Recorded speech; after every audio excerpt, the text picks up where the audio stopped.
Demetrious, you promised to deliver a signature performance. You came to the ring with the Marvin Hagler war hat on, and you delivered. What did you think of the way you fought tonight? I mean, I did what I said. Once I look back at the video and see how I did it all, but I felt good, looked good, tall, black, and handsome. It's me again. We in the building. All week, you have been frustrated by what you believe is people not pushing hard enough to get you in with some of the other big names in the middleweight division. Did we see that frustration taken out tonight? I mean, first of all, thank you to the Most High. Thank you for everybody in here. Thank you for coming out, New Hampshire. Thank you, Ireland. Thank you, my Cape Verdean people from all over. I appreciate every single one of you. And I deliver the message, and that was, stop Quigley. Let them know I'm on to the next. Who's next? What's next? Walk me through that first round. It appeared the first couple of minutes, it was a cat and mouse game there in the ring, and then you pounced on it. You know, every time I step into the ring, it's something different each and every time. A different style out of me. So therefore, this time around, I showed you what I wanted to do. I want to get in there, put some damage in early, and that's exactly what I did. He felt the first body shot to the liver, and it was, you know, it was time to eat. You've had first round knockdowns before. Frequently, they haven't resulted in knockout wins. Going into the corner after that first round, what was your mindset coming out for the second? I mean, it's the same. Patience, you know? Plenty of times you see somebody get knocked down, right? Boom. And then the person goes after him, and what happens next? He gets knocked down. James Jacobs, Sergio Moore is a prime example. So I don't go in there, you know, sometimes I get a little anxious, but I go and I'm going to set it up and I'm going to master it. And at the end of the day, that's what I'm doing. I'm looking for them signature knockouts. What do you guys ask for? I deliver. So when I sit there and listen to you say, oh, Jaime Munguia, let's fight Triple G. That's not in my direction. Call that bitch out. In the wrong fight. Jaime Munguia need to be fighting me if he's looking to fight Triple G, or Triple G, or the winner or loser of Murata. I'll fight either one of them because they're both elite top fighters, and I want to get in there with the best. I want to prove that I'm able to get in there and win. What kind of message do you think you sent to the rest of the middleweight division? I mean, I'm 31-0, WBO champion, 2000 Olympian. What do I got to keep on doing? I don't get it. That's it. Line them up. That's it. I don't need to keep on saying doing all the extra shit.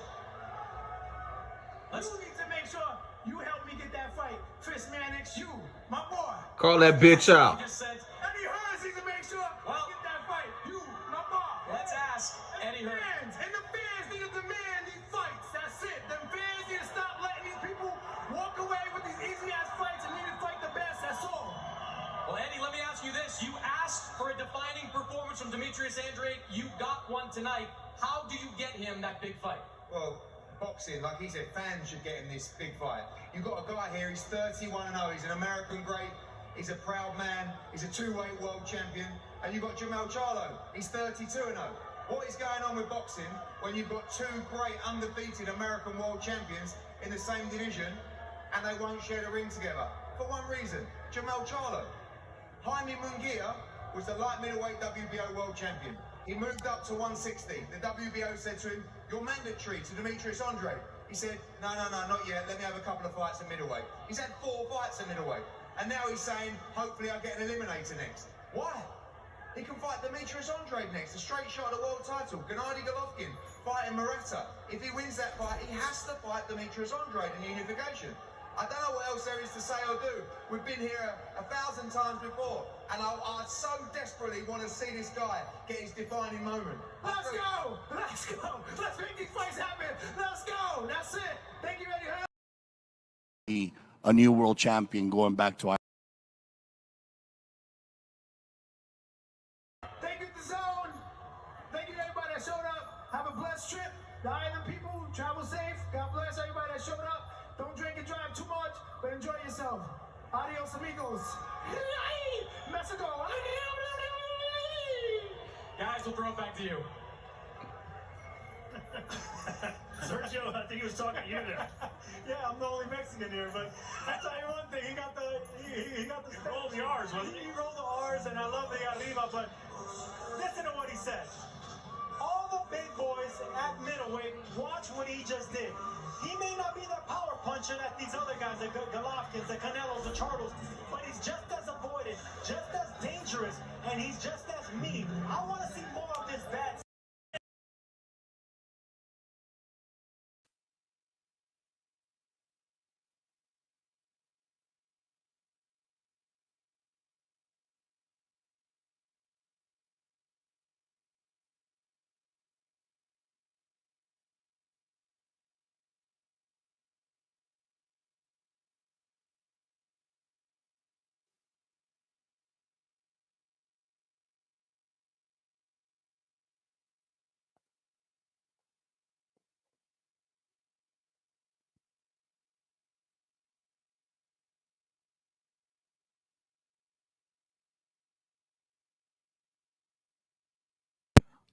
What they do? I say what they do.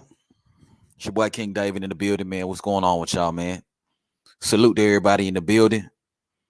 Salute to the boxing fans in the building. If you're new here, make sure you hit the subscribe button. Make sure you like the video. Let everybody out there in the highways and the byways know we talk that good boxing shit.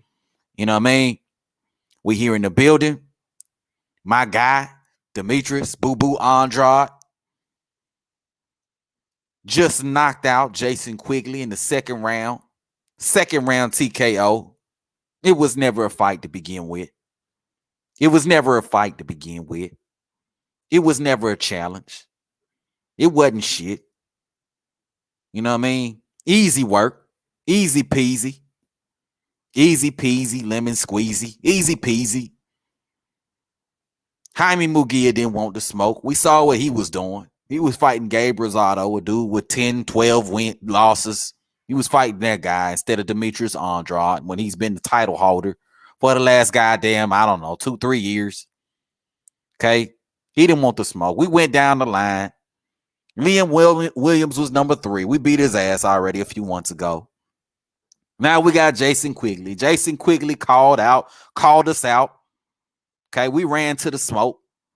We ran to the smoke. We ain't got no problem with that. We ran to the smoke. Jason Quigley called the name. We ran to the smoke.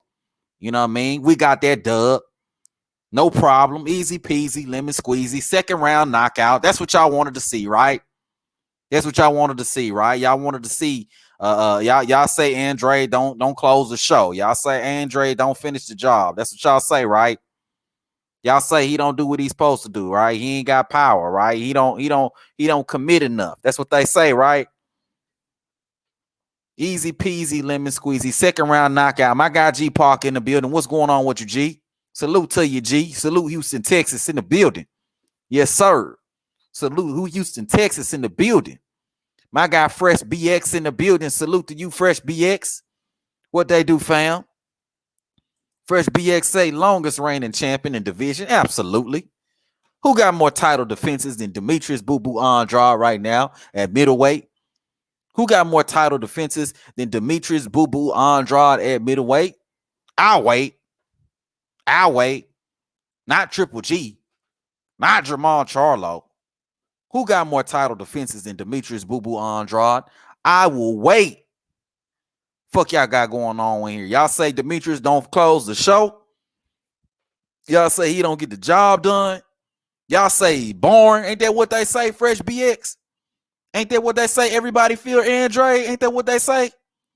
They say he boring. Ain't that what they say? Terry Smoot Jr., don't they say Andrade boring? Ain't that what they say? Second round knockout. What's going on now? We still bored? Are we still bored is what I want to know.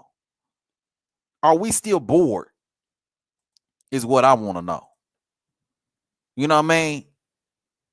All right, let's take it back a little bit, man. Let's take it back. Your boy a little bit lit, man. I'm a little turned up. You know, I've been sipping on something. You know how that go. I've been sipping on a little something. You know what I mean? But you know, let's take it back a little bit. First and foremost, let's congratulate Demetrious Andrade for coming away with the victory. Second round knockout. He did the damn thing. He did what he was supposed to do. He did what the fuck he was supposed to do. Let's congratulate him. All right. But let's also congratulate Jason Quigley. Let's congratulate Jason Quigley. Jason Quigley had the balls to step in the ring with the boogeyman. Jason Quigley had the balls to step in the ring with the boogeyman. He said, I want Demetrious Andrade. He said, I want that smoke. He said, I want to fight the best middleweight in the division. What they do? Win, lose, or draw. I want to fight the best middleweight in the division. What's up? What's up, Demetrious? What's up? I want to get in the ring with you. Salute to Jason Quigley for stepping in the ring with the boogeyman at middleweight, Demetrious Boo Boo Andrade. Because that's how the fuck fighters are supposed to conduct themselves. They're supposed to look for the biggest and best challenges. They're supposed to run towards the smoke, not away from the smoke. Point blank, period. Everybody fears Andrade said. Boring. He don't sell. He don't have power. Ain't that what they say? Everybody fear Andrade. He's boring. He don't sell. He don't sell. He don't have power. He's boring. He's a terrible fighter. He's a terrible fighter. Oh, a terrible fighter knocking people out in 2 rounds, huh? No pressure, right? Same caliber opponents right now to me that Canelo's knocking out right now. These dudes, look, we're not gonna go there. We're not gonna take it there. We're going too quick. We're going too quick. Terry Smooth Jr. said, who is Quigley, though? That don't really matter. Who are most of these niggas? You feel me, Terry Smooth? Who are most of these niggas? You know what I mean? Is Jason Quigley? Is Jason Quigley a world beater? Absolutely not. Absolutely not. I would never out of my lips come out my mouth and say some shit like that. Absolutely not. He's not a world beater. Absolutely not. But most of these motherfuckers ain't no world beaters. Jason Quigley got 1 loss on his record. Okay, let's not act like Jason Quigley got 12 losses like Gabe Rosado. Let's not act like that's the case. Jason Quigley got 1 loss on his record. Jason Quigley say he wanted to smoke. Jason Quigley took his opportunity to fight the WBO champion of the world. Jason Quigley said he not running from the smoke. Jason Quigley said, I want the smoke, and ran towards the smoke.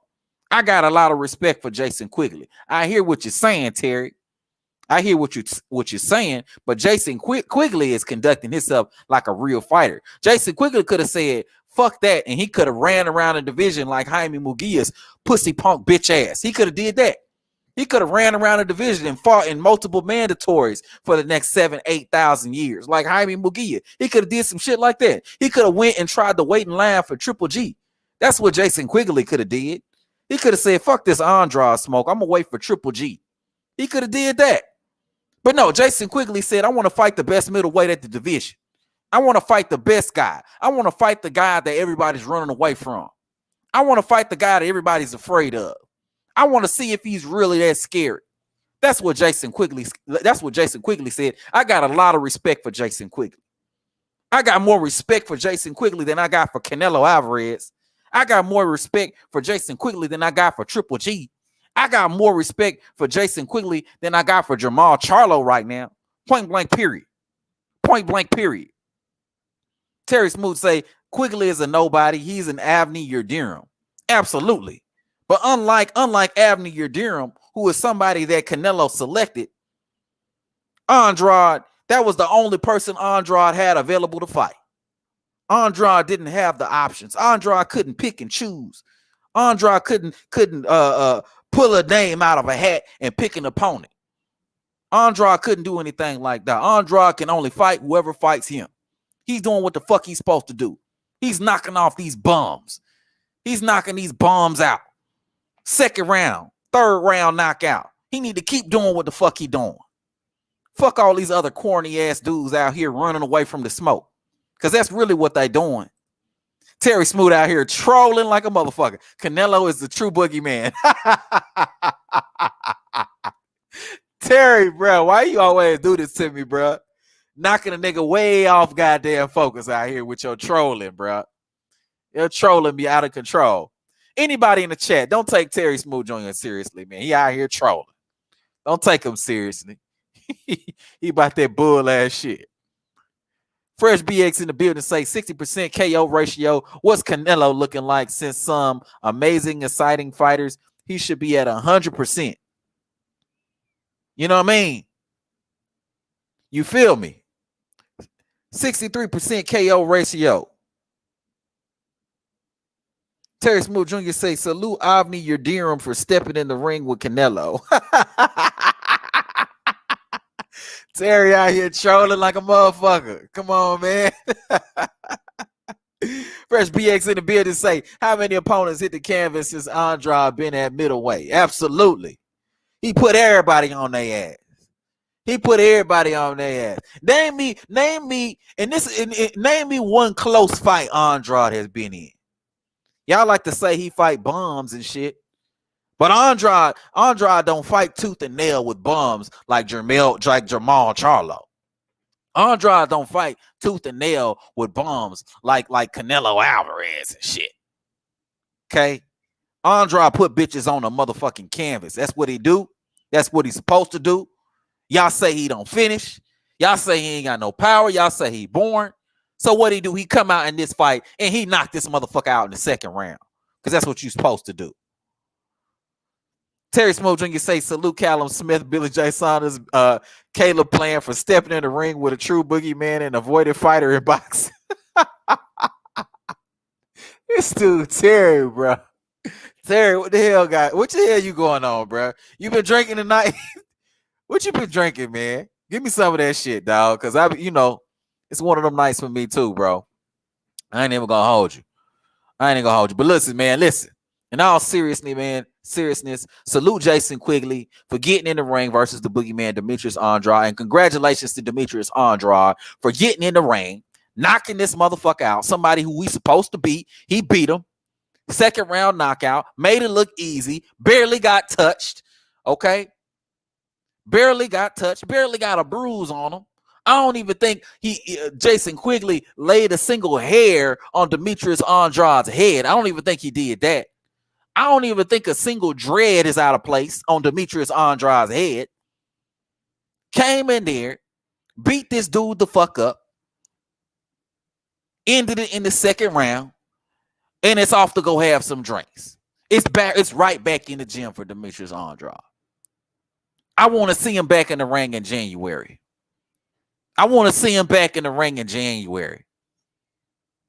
Take a month, take a few days off, get right back in the gym. I want to see you back in the ring in January.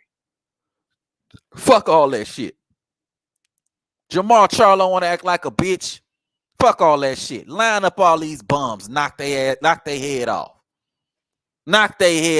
Keep showing the world your skills and your talent. Keep showing the world that these motherfuckers is ducking you and why they ducking you. Because they know the skills is the real deal. Get right. I want to see him back in the ring in January. February at very latest. I need him back in the ring against another Liam, another Jason Quigley, another whoever. Until Jamal Charlo and Canelo Alvarez and these other pussy motherfuckers want to get in the ring and get their hands dirty. Fuck all that. These dudes want to run. Let's go ahead and let's get the smoke with whoever wants the smoke. Point blank, period. You know what I'm saying? Terry Smooth, Andrade fought for dear life against Liam Williams. Man, you on that bullshit. On that bullshit, Terry. First BX say, don't remember when Bijo Saunders had a controversial decision versus Arakavov. Arakavov ain't win one round versus Andrade. Absolutely. Man, Demetrious Andrade would have beat the shit out of Billy Joe Saunders, man.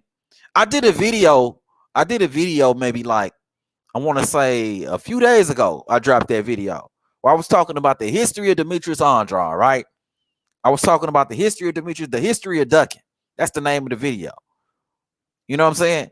I was talking in that video, and what I was talking about was Billy Joe Saunders. That was one of the situations as far as the history of ducking when it came to Andrade. Billy Joe Saunders tested positive for PED, but he didn't, the WBO didn't strip him. The WBO didn't make him vacate or anything like that. Billy Joe Saunders tested positive, pulled out of the fight, and then just vacated the belt and moved up. That bitch had no intention of fighting Demetrious Andrade because he know he would get his ass whooped. He know he would have lost that fucking fight. Billy Joe Saunders know he would have lost that fucking fight. He had no intention of fighting Demetrious Andrade. Demetrious Andrade was the mandatory for the WBO belt. Billy Joe Saunders had an option of either fighting him or vacating. Okay? And Billy Joe Saunders chose to vacate like a bitch. That's literally what he did.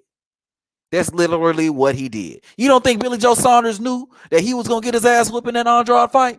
You think it was a coincidence that the only time that Billy Joe Saunders test positive for PEDs was in a fight or when he was about to go up against Demetrious Andrade? You don't think that that's too good of a coincidence right there? And then even though the WBO didn't strip him, even though the WBO didn't make him vacate, even though the WBO had no problem with the fight carrying on, Billy Joe Saunders just chose to pull out of the fight. And you know how I know that the WBO didn't have an issue? Because he was able to go up in weight and challenge the champion at the next weight division, which was 168, which is how he ended up with that little puss-ass belt that Canelo ended up collecting on his way to a blank-ass, flaw-ass undisputed. Point blank, period. Terry Smoot in the building. Terry Smoot say, I've been on that good cushion alcohol. I already know, Terry. I already know, Terry. I already know you on this shit, bro. I already know, point blank, period. Fresh BX say, we celebrating tonight. Bud up next. Absolutely, Fresh BX. We're going to knock these bums out. Tonight is Demetrious Andrade. Tomorrow is Terence Bud goddamn Crawford.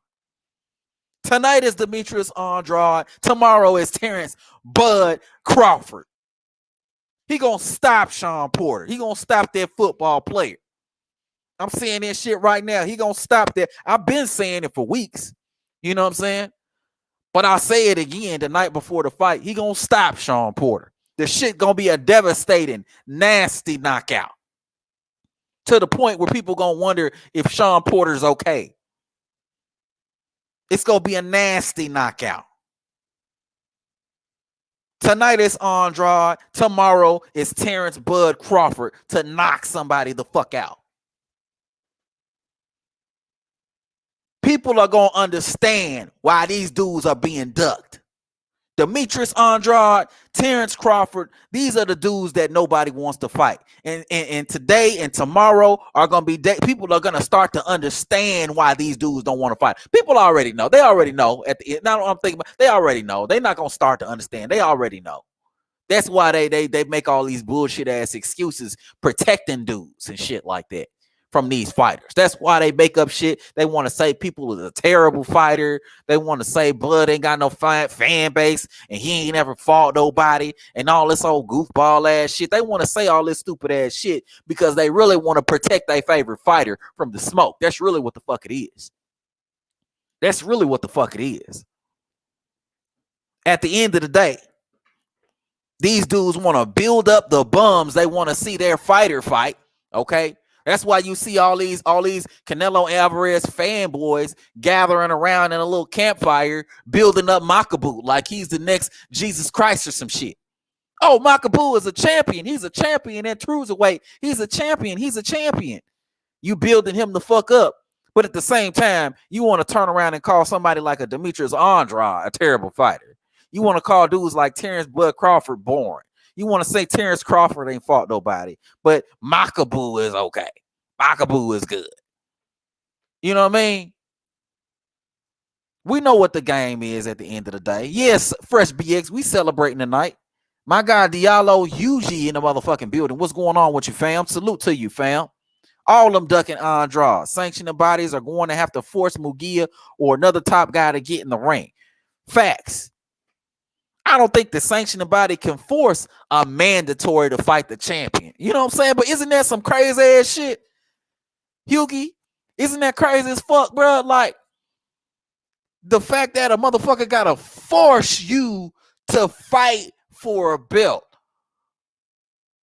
A motherfucker gotta force you to fight a champion. A motherfucker gotta force you into an opportunity to become a champion. That's what we're dealing with in today's boxing right now. I don't think a sanctioning body can force Mugia to fight Andrade. They can force Andrade to fight Mugia and threaten to take away his belt, but they can't force Mugia to fight Andrade. You know what I mean? And that's the sad part of this shit, because Mugia and these dudes are going to continue to do the same stupid pussy shit. You know what I mean? Because there's no repercussions, there's no consequences. You know what I mean? There's no consequences. These dudes can keep their rating, they can keep their ranking, they can build up their name and their fan base. They can still fight on TV, fight these bums and stuff like that. And there's no repercussions. There's nothing happens to them. They just allowed to hover around the division and not do nothing. Terry Smooth Jr. say Terence is on the wrong side of the street. Terry, now give me that bottle, whatever it is you got, bro. Give me that bottle. You know what I mean? Terence Smooth Jr. said, even if Bud wins, a fight with Earl will be 60-40, 70-30. Don't make Earl 80-20, a nigga. This dude here, man. I'm trying to tell you, man. Listen here, man, Terry. Listen here, man. When Terence Crawford do get Earl Spence in the ring, when he do get him in the ring, it's gonna be an ugly night. Terence is gonna make Earl pay for all that stupid bullshit that he been doing throughout the years. That's gonna be a beautiful moment for me, bro. I can't wait till it happens, and I feel like it's gonna happen soon. I've been very standoffish about that fight up until now, but I feel like the fight has a strong possibility of happening at this point, simply due to Earl Spence's lack of opportunities right now at welterweight. And the fact that Jamel Charlo holds all the belts at 154 and they still with the same trainer. I think it'd be rough for Earl to try to move up at this point. I think Earl is definitely up against the wall. He's surrounded.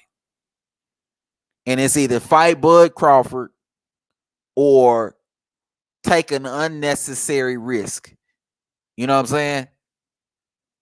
Like right now, when it comes to risk versus reward, even though Bud may be a high risk, low reward, he's still a higher reward and lower risk than what you have around you. He's still a higher risk, he's still a higher reward, lower risk than fighting Boots Ennis and Virgil Ortiz. He's still a higher risk or a higher reward, lower risk than moving up to 154 and fighting Jamel Charlo and Julian Williams and all these other dudes at 154 pounds. Terence Crawford is the better option for you than that move. Unless you're going to sit around fight bums until your Dennis Ugas get ready. So I feel like this fight about to happen. You know what I'm saying? But back to Andrade. Back to Andrade, man. Andrade showed you what the fuck going on. Andrade showed you that he got that power, that he got the skills, that he got the talent to fight anybody. Andrade did what he was supposed to do. Andrade stopped who he was supposed to stop. This is still a world level dude. Andrade barely got touched. Dude ain't touch a hair on Andrade's head. You know what I mean?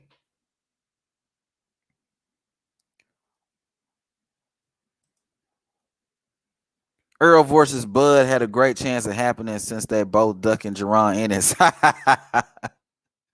I ain't gonna say nobody ducking Jerron Ennis, but they definitely ain't trying to fight that man right now. That's for sure. Bud will fight him though. Bud will fight him.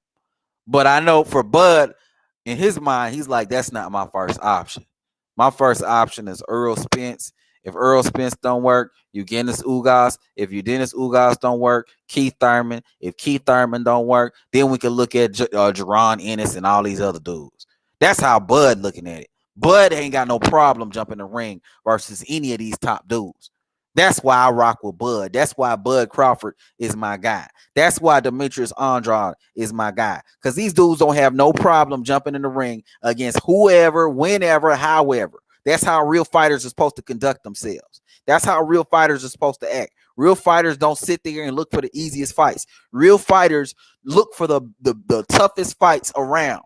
Okay, they look for the toughest fights because they want to prove to the world that they're the best in the world. That's how real fighters conduct themselves. They don't conduct themselves. They don't look for the easiest fights. They don't look to try to make fake history, collect a whole bunch of meaningless, useless ass fucking belts for no goddamn reason. Terry Smooth say Andrade is ducking. Lara at 160 has the WBA regular title. regular belt, 2 at middleweight. When the last time Landy Lara fought? Was that like earlier this year? He fought some dude. How come Landy Lara ain't calling out Andrade? Y'all, y'all funny. Y'all people are funny with that. Terry, I know you trolling, but people are funny with that when they say Andrade be ducking. Landy Lara, when he gets a belt, he is content holding on to that one belt and just doing the bare minimum in order to maintain his belt. He's always been like that. The only time he ever showed any interest in stepping up for the most part was when he was looking for that fight with Canelo Alvarez and Mayweather. Other than that, Landy Lara does the bare minimum. Landy Lara does the bare minimum. Andrade always wanted that smoke with Landy Lara. I hate when people bring up that stupid ass Landy Lara shit. Andrade always wanted to fight Landy Lara. Go back to my video about the history of Andrade being ducked. Go back to my video about that. Landy Lara called out Landy Lara for about 2 years to unify when Andrade had the WBO belt at 154. Landy Lara gets his ass whooped. Andrade picks up the WBA and then he wants to fight. Why you couldn't fight when you had the belt, Landy Lara? Now you get your ass whooped and you're looking for a fight. Why? Andrade moved up. Fuck up out of here, Landy Lara. Now Landy Lara got the WBA belt. Well, let's fight then. But Lara ain't fighting. Lara on his couch right now, sipping fucking margaritas and shit. Fresh BX said, man, I checked the archive. Charlo got 5K knockouts. What do you say? Knockdowns at 160. Andrade got 11. Absolutely, man. Man, Charlo ain't Charlo ain't knocking nobody out at no goddamn 160. What's the last knockout Charlo even had at 160? If we keeping it a stack. What was the last knockout Charlo even had at 160? Knocked down? He ain't knocking nobody down. He fighting tooth and nail with these dudes. Jamal Charlo know that he got a hell of a fight in the ring with Demetrious Andrade. He know that it's smoke around that corner. He know. Otherwise, he would have took that fight a long goddamn time ago. He would have took that fight a long goddamn time ago. But he didn't. Canelo fans want Bud to move up and wait to fight Canelo. But seem to forget every time Andrade was on Canelo heels, he kept moving up and wait to stay away from Boo Boo. Absolutely, man. Canelo, look, man. Oh, man. So I ain't do no video and I ain't talk about this whole Canelo moving up the cruiserweight shit, right? I was thinking about doing a video for that shit, but I lost interest somewhere along the way. I was just like, ugh. I just got disgusted. Because for me, this whole moving up the cruiserweight thing, this whole thing isn't new for Canelo. It's not new for him. He does this. He already did this already. He did this when he was at 160 and Andrade was there for him to become undisputed. He moved up to 175. Now here he is at 168, moving up to 200. And people are like, this is the greatest thing since sliced bread. Fuck no, it's not. You know what this shit remind me of with Canelo? With this whole moving up in weight, the cruiserweight shit, you know what this shit remind me of? Daring to be great, head-ass bullshit. This shit remind me of Amir Khan moving up to fight Canelo at 155, moving up 2 weight classes. This shit remind me of Kell Brook moving up to fight Triple G 2 weight classes. That's what this shit remind me of. That's what this shit remind me of, right? But the problem with these people moving up in weight to fight these guys is they haven't cleared out their division. They haven't proved that they're the best in their division. So why in the fuck would you move up when you haven't proved that you're the best in your weight division? Canelo still has David Benavidez there at the weight division to fight. Why in the fuck would you take a fight 2 weight classes over where you're supposed to be at when you still got good fights at your weight division? That's some bullshit. It's not even worth talking about for me because I already know what it's a trick bag at the end of the day. It's a trick bag. It's a fucking smoke screen. Canelo fooling people, trying to make it seem like he trying to be great, like he trying to do something impressive. When at the end of the day, he's just looking for appearances. He's looking to look good. But there's a difference between looking good and actually being good. I hope this dude Mugabe knocked Canelo ass the fuck out. Point blank, period. Everybody feels Andre said he called out Lara. I know he called out Lara several times, but did he just recently call out Lara? Andrade calls out all these dudes. Andrade, it wouldn't surprise me at all. He constantly calls out Lara, constantly calls out all the top guys in the division. Andrade don't have no prejudices or no type of apprehensions about fighting anybody at the division, period. Point blank, period.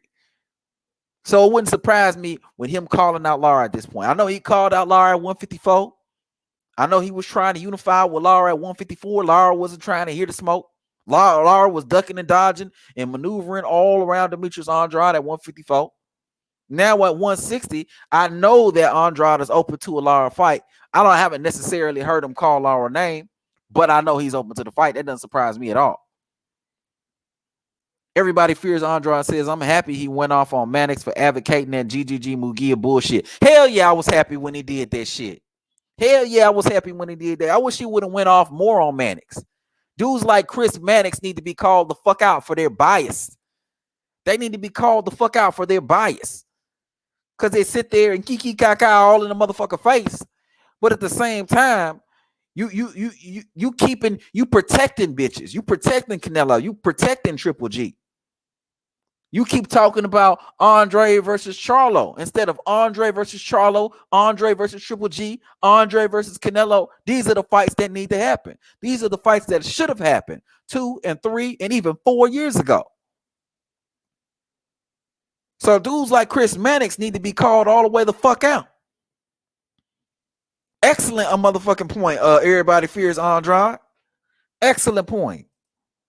Fresh BX say, I ain't gonna lie, I be feeling like slapping Mannix. Hell yeah, that nigga need to catch these hands.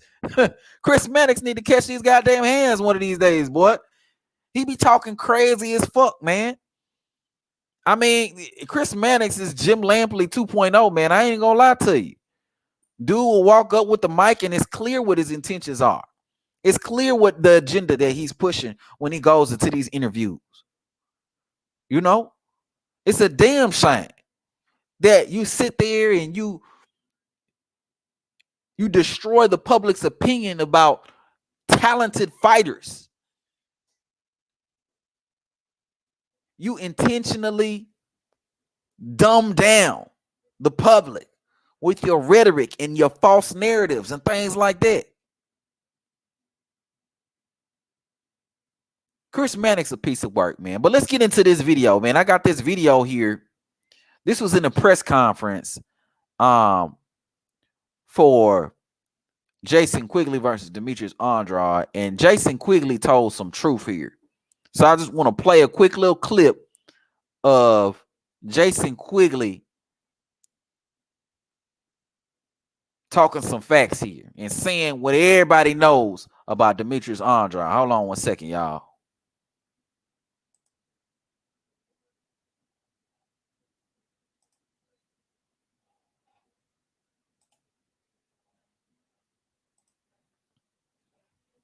Cue this thing up.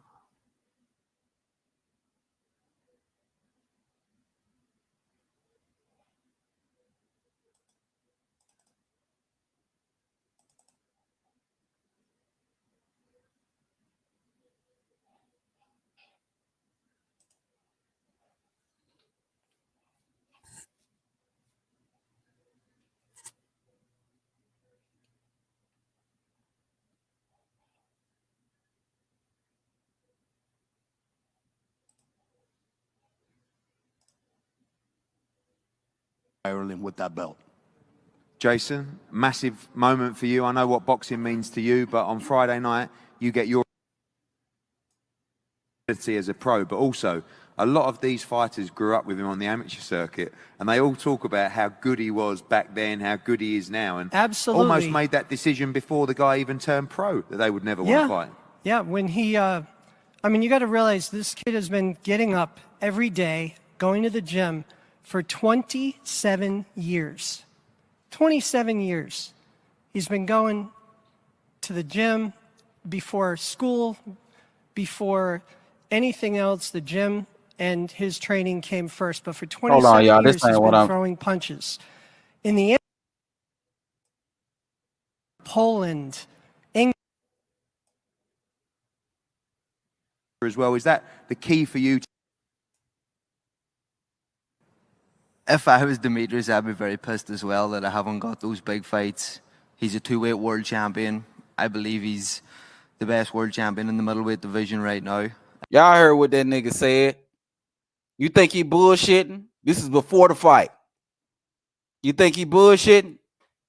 The best middleweight. The best middleweight. You think he just talking bullshit? He already got the fight. You think he trying to butter Andrade up? Or you think he looking at the division and looking at the talent there at middleweight and making an honest and unbiased assessment of the middleweight division and saying this dude is the best at the division? But let's keep going. All these guys are avoiding him because of his talent, his skills. He's a very skillful fighter, very good fighter. And these guys are avoiding him because I think he's a high risk, low reward in a lot of senses for these big names, the likes of Canelos and Golovkins. They've been avoiding him. Look, dude just literally told the entire world, man, they've been avoiding him. You see, like, so when these dudes want to go around and they want to wander around, they want to talk all this slick ass, bull ass, dumb ass shit. These fanboys, these Canelo fanboys, and these GGG fanboys, and these dudes that want to sit here and create false agendas and false narratives and things like that. Dudes that are in the division, dudes that operate in the sport, they know what the real deal is. They know what the fuck going on. They know what's going on. You think this dude making this shit up? You think he trying to be nice? Jason Quigley telling you like what it is, man. But these dudes want to act like it's something else. It ain't something else. This is what it is. This is the truth. Ain't nobody hating on Canelo. Ain't nobody hating on Triple G. Ain't nobody hating on Jamal Charlo. Ain't nobody hating on these dudes. But this is what it is. Jason Quigley said this shit before the fight.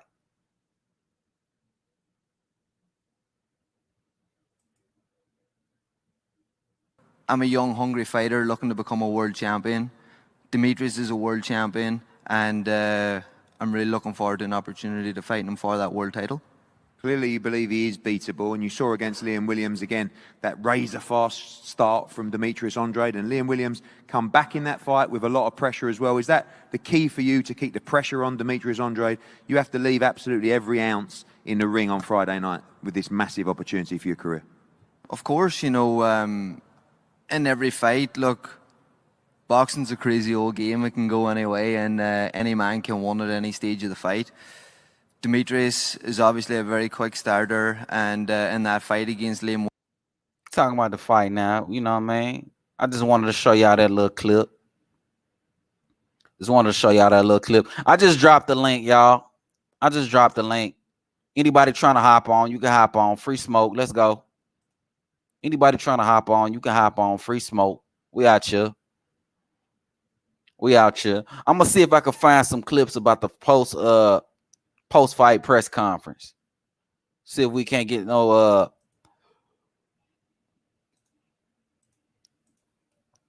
see if we can't talk about some other shit that had to do with it. Get some good sound bites out here, you know what I mean?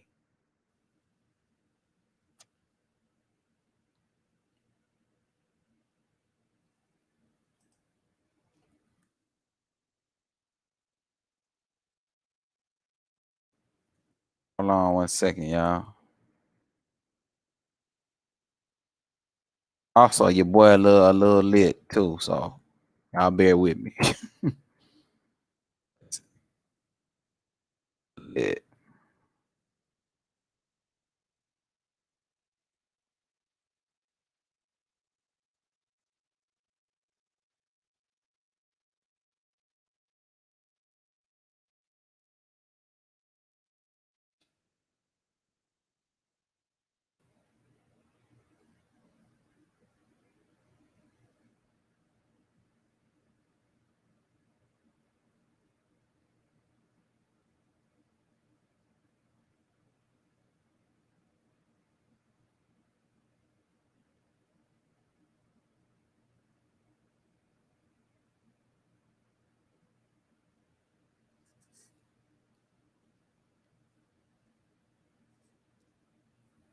I can't find no post-fight press conference on here.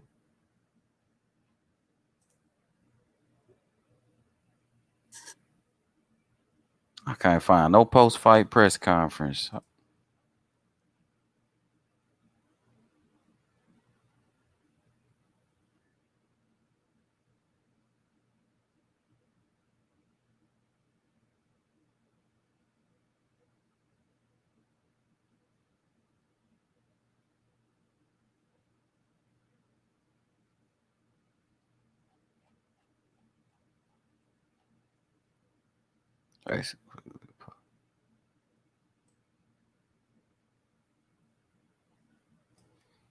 Where the post-fight at?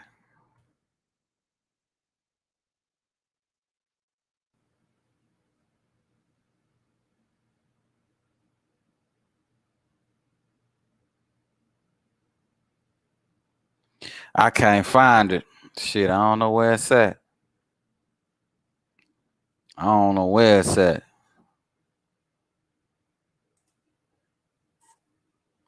My guy Mango Juice 07 in the building. What's going on with you, Mango? I just dropped the link, man. Anybody want to hop on can hop on. What's going on, Mango? Say, Mr. It's me again. Who next? GGG Murata mid-winner. Absolutely, man. So I can't find a press conference, man. I was looking to find a press conference. I can't find it. Fuck it. So we just gonna move the fuck on. But yeah, man. Second round knockout, Demetrious Andrade. Jason Quigley say he the best middleweight at the division. He's the best middleweight at the division. I don't give a fuck about all this resume shit and all the shit you weirdo niggas want to bring up about resumes and stuff like that. I don't care about that. He's the best middleweight at the division. All the other middleweights are running from him. Triple G about to fight Ryoto Murata next month in a bum scrap. That's what I call that shit. Them two dudes about to throw hands. I hope Murata beat the dog shit out of Triple G, but I ain't got a whole lot of high hopes for that. We're going to see what happened, though. You know what I'm saying? We're going to see what happened, though. The winner of that fight need to get in the ring with Demetrious Andrade, period. The winner of that fight need to get in the ring with Demetrious Andrade. Fresh BX say, man, Eddie Hearn ain't have a post-fight presser for Andrade Williams either. He be dropping the ball. I don't know what he doing. He really didn't have no post-fight presser at all? Wow, that's unbelievable. Wow, I'm really starting to look at Eddie Hearn funny for that. Why would you not do a post-fight? Why would you not do a post-fight press conference? That shit don't make no sense at all. Okay, we got somebody up in the stream. Come through. What's going on with you, fam? Bo, what's good with you, man? Hey, what's happening, man? Not much, man. I'm out here chilling, man. What's good with you? What your thoughts were? Yo, I mean, Andrade did his thing, man. I almost went up there. I was going to drive all the way out there and shit, but I got to get up first thing in the morning, man. Oh, yeah. But yeah, man, yeah, he put on a hell of a performance, man. Ain't nobody want to fight that dude, man. None of them dudes gonna want to get in the ring with him because he's too much of a high risk. Oh, yeah. That's the reason why they ain't gonna get in the ring with him. And like if Andrade had the backing like Canelo as far as financial wise, they would have hopped in the ring with him. But they look at Andrade as a high risk, low reward. So none of them want to get in there. Triple G don't want to fight him. I'm not sure about Murata, but we know the rest of the middleweights don't want to fight him. Facts. Yeah, man. The rest of the middleweights have been running and they are running. You know what I mean? And it's sad that we got to continue to watch this bullshit unfold in boxing.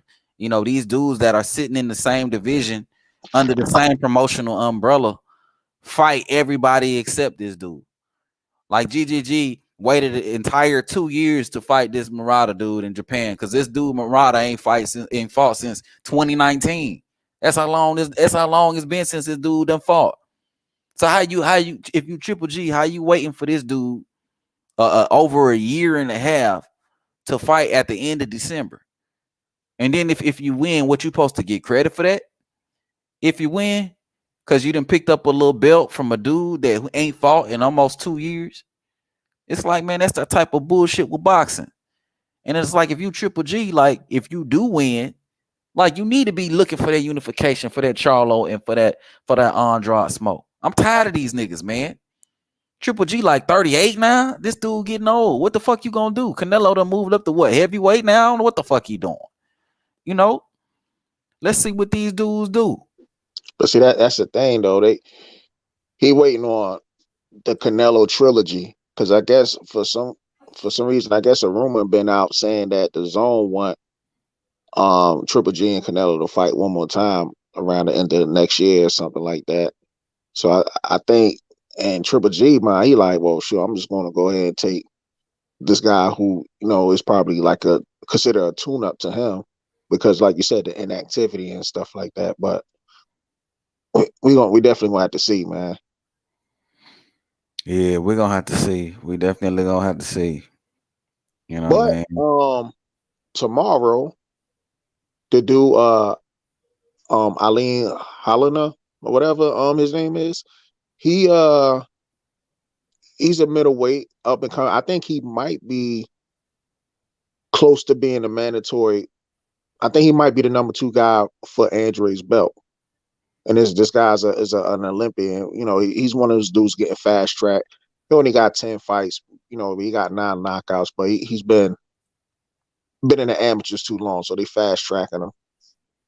And I think he's trained by Buddy McGirt. But the dude got skills. So he did knock out the dude that Rito Murata lost to and then won the belt back from. Mm-hmm. So if this dude wins tomorrow, that could at least, you know, set up, because I think he did say he wanted to fight Andrade. So that could at least set up something where Zoda could give Andrade a little bit more of a buzz, man. Because like I said, you know, Charlo ain't getting in there with him, and none of the other guys will. So hopefully, you know, everything goes right for the future. Okay, yeah, man, yeah. I mean, you know, things like that don't super excite me, and the reason why is because even though that'll be a good little scrap, and I'm looking forward to it, but that don't excite me because I know that win, lose, draw, it ain't really gonna help Andrade. Like if he fight this dude right now, he beat the dog shit out of him, right? He gets no credit for him. They treat this guy like they treat Liam Williams. They treat this guy like they treat Jay Quigley, you know, like he's another no-name nobody, because the boxing public, for whatever reason, they believe that big names mean credible opposition, even though that's not how shit go at all. You know, credible opposition, you could be a credible opponent and not have a big name, but fans don't understand that. So for that reason, they're gonna continue to run away with the same bullshit ass argument, you know, until the wheels fall off. So I mean, that seemed like a good fight. It sounded like a real exciting fight. I'm not really familiar with this dude that you just talking about coming up, but you know, I can't really get excited about it because it's not that big fight. It's not that Triple G. It's not that, you know, Canelo. It's not that even Murata. You know, I want to see him, man. I'm kind of. It's just rough for Andrade, man. It's like you lose. It's like everything is a lose-lose situation for him. You know what I mean?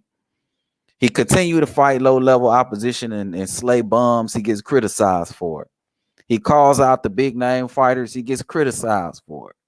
You know, he goes in the ring. He gets in the ring versus top competition. that doesn't have a big name and he maybe struggles a little bit, he gets criticized for it. Even though that was a quality opponent, like Liam Williams, like we about to see how tough Liam Williams is, because he about to get in the ring versus this dude, Chris Eubank Jr. How you see that fight going? What you think gonna happen in that one? I still need to see more out of Chris Eubank Jr. Liam Williams, he's a solid opponent. Like, he's really a solid opponent. He might not have the name. Like, people know who he is. But the thing about a lot of people with the no names, right? It all depends on who gets in the ring with him. Let's say if Canelo got in the ring with Quigley, right?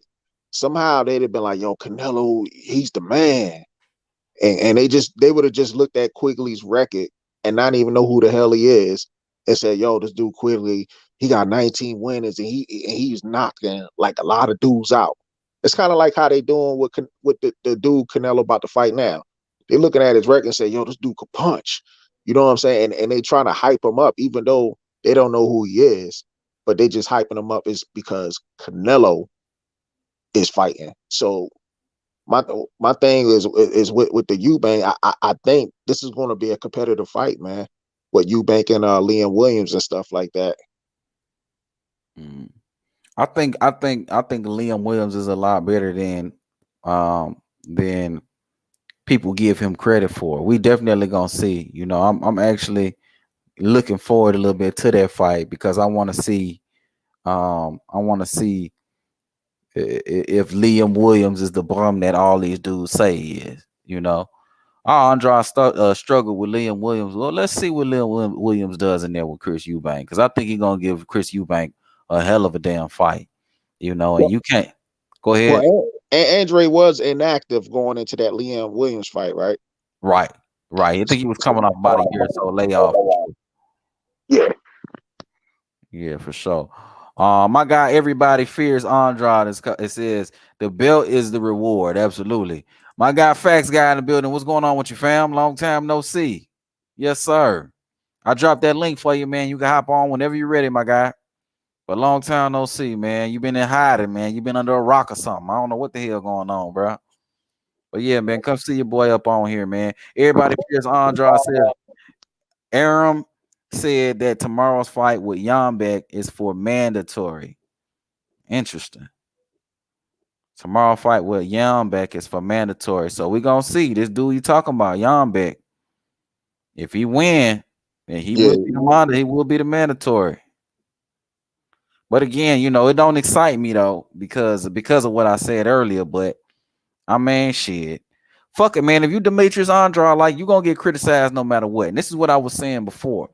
Like, fuck it, man. Just stay active. Like, I want to see him back in the ring in January.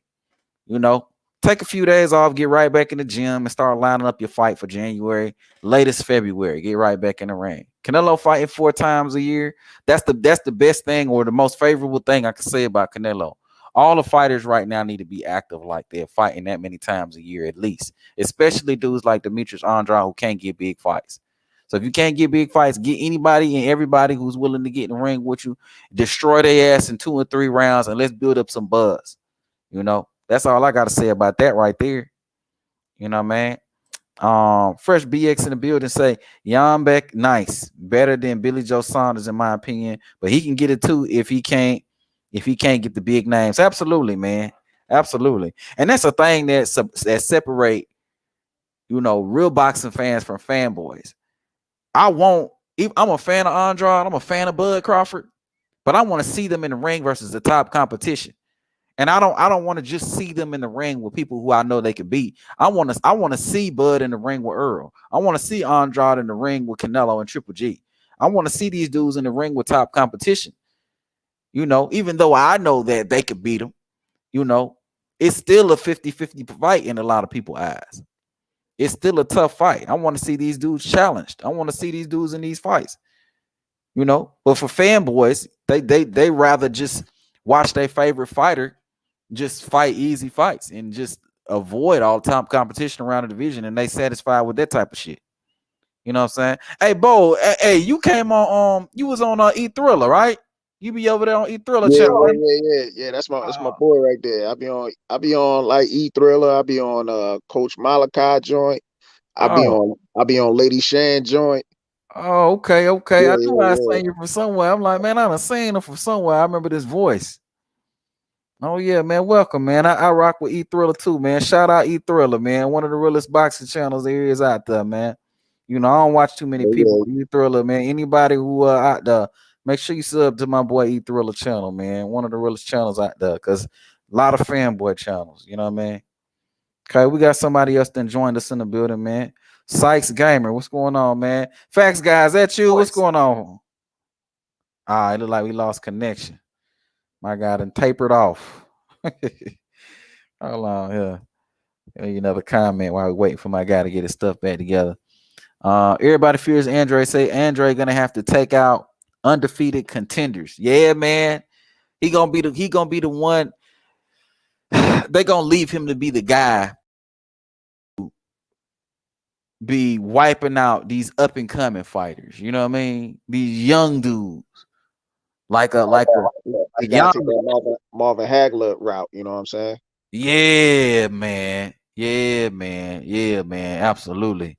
That Marvin Hagner route where you just wiping out these young dudes. Like the equivalent to that would be like a Boots Ennis. Hey, what's going on, man? Sykes Gamer in the building. What's going on with you? What's going on, man? Welcome to the show. It's been a long time. How you doing, bro? I'm doing good. How about you? Doing good, man. I'm doing good, man. Tell me, man, what you think about the fight, man? What do you think about what we talking about? I thought it was an incredible performance by Andrade. I think, to be honest. Hey, hold on, real quick. Mute your computer. Yeah. So I think that was a very good performance by Andrade. I think he's the boogeyman. I think nobody wants to fight him. I think later in his life, I think he should move up to 168 and fight Benavidez, since Benavidez is very hungry. He'll fight anybody. I think Benavidez will fight anybody, but I would be intrigued to see that fight. Maybe Canelo might vacate his title, so maybe that might be a title fight. But as far as Charlo and I don't know about Charlo. I don't know if they really need to get this fight going, because Andrade, he's 33 years old. I think he needs a fight sooner or later, or else he's gonna be passing his prime time. Same with Charlo. Charlo, he's not getting any younger. It's getting older. I think they need to fight, because it's gonna happen between. It's gonna be similar to what happened between Kell Brook and Amir Khan. They didn't fight at their prime times. That was very bad for them, because at that time they would have probably gotten 1 million pay-per-view buys in the UK. I think they need to fight before it's too late. So yeah, that's what I think. But incredible performance by Andrade. Hopefully he can keep this up, And yeah, I'm intrigued to see what he can do later on, I just hope he needs to fight somebody, a good caliber type of opponent, I don't want him to fight no names, even though James Quigley, I don't know his name, even though he fought Shane Mosley's son, I just don't think it was a good competition. And I think maybe Andrade can fight Munguia, Jaime Munguia. Jaime Munguia is a very good fighter. He's developed over the years. He beat Saddam Ali. He got a championship in 154. Moved up to 160. And yeah, I kind of want to see that fight too. Anything with Andrade is very exciting. He's an exciting fighter, even though Canelo said he's a boring fighter. I disagree. Yeah, so that's what I think. I would like to see those fights too, but like guys like Munguia, they don't even want to get in the ring with him. And yeah, I think the reason why Canelo said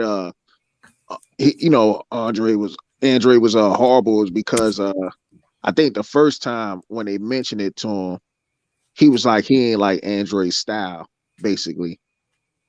saying that like his style is born or something like that. That's why he didn't want to fight him. And I think that was at 154 when that happened. Because remember, Andrade, it took for Andrade to get stripped of the belt before Canelo actually went to fight for it, even though he was Andrade's mandatory.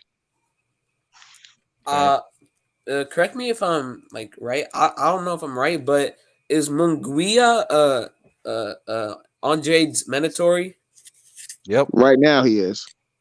Oh, so Munguia is kind of ducking Andrade. So what's gonna happen next? You know, I'm kind of upset as a boxing fan that I'm not seeing these good fights between other high caliber opponents. Like I want to see Charlo versus Andrade. I want to see Munguia versus Andrade. I want to see Benavidez versus Andrade. You know, I want to see exciting fights. Like recently, boxing it's still been good. You know, I love boxing. You know, it's very entertaining for me, but I feel like now they need to start making champions go against champions. Like you know, like Gervonta Davis.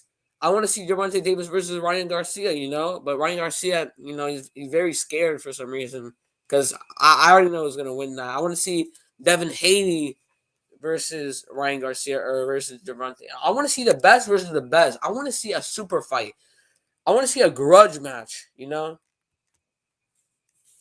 Yeah, man. I think that's what we all want as boxing fans, man. But you know, it seemed like it seemed like when you ask for these type of fights, you get a lot of fanboys kind of jumping in the way, like, well, what is he doing? What is he doing? Like what you know, like comparing what about this person's resume and that person's resume? I mean, it's become a lot very social mediaized, you know, like as far as you know, fans looking at the celebrity of fighters rather than the skill set of fighters and things like that. So I feel like a lot of the politics have just become more and more complicated as time passes, and making things just that much more difficult to happen in boxing.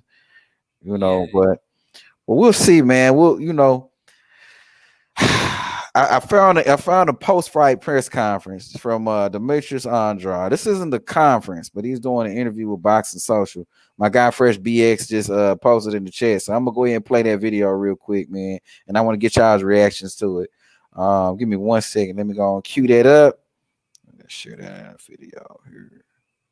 Share screen. Window.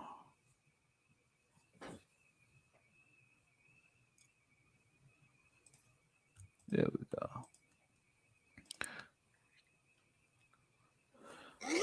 Y'all hear this? Yep.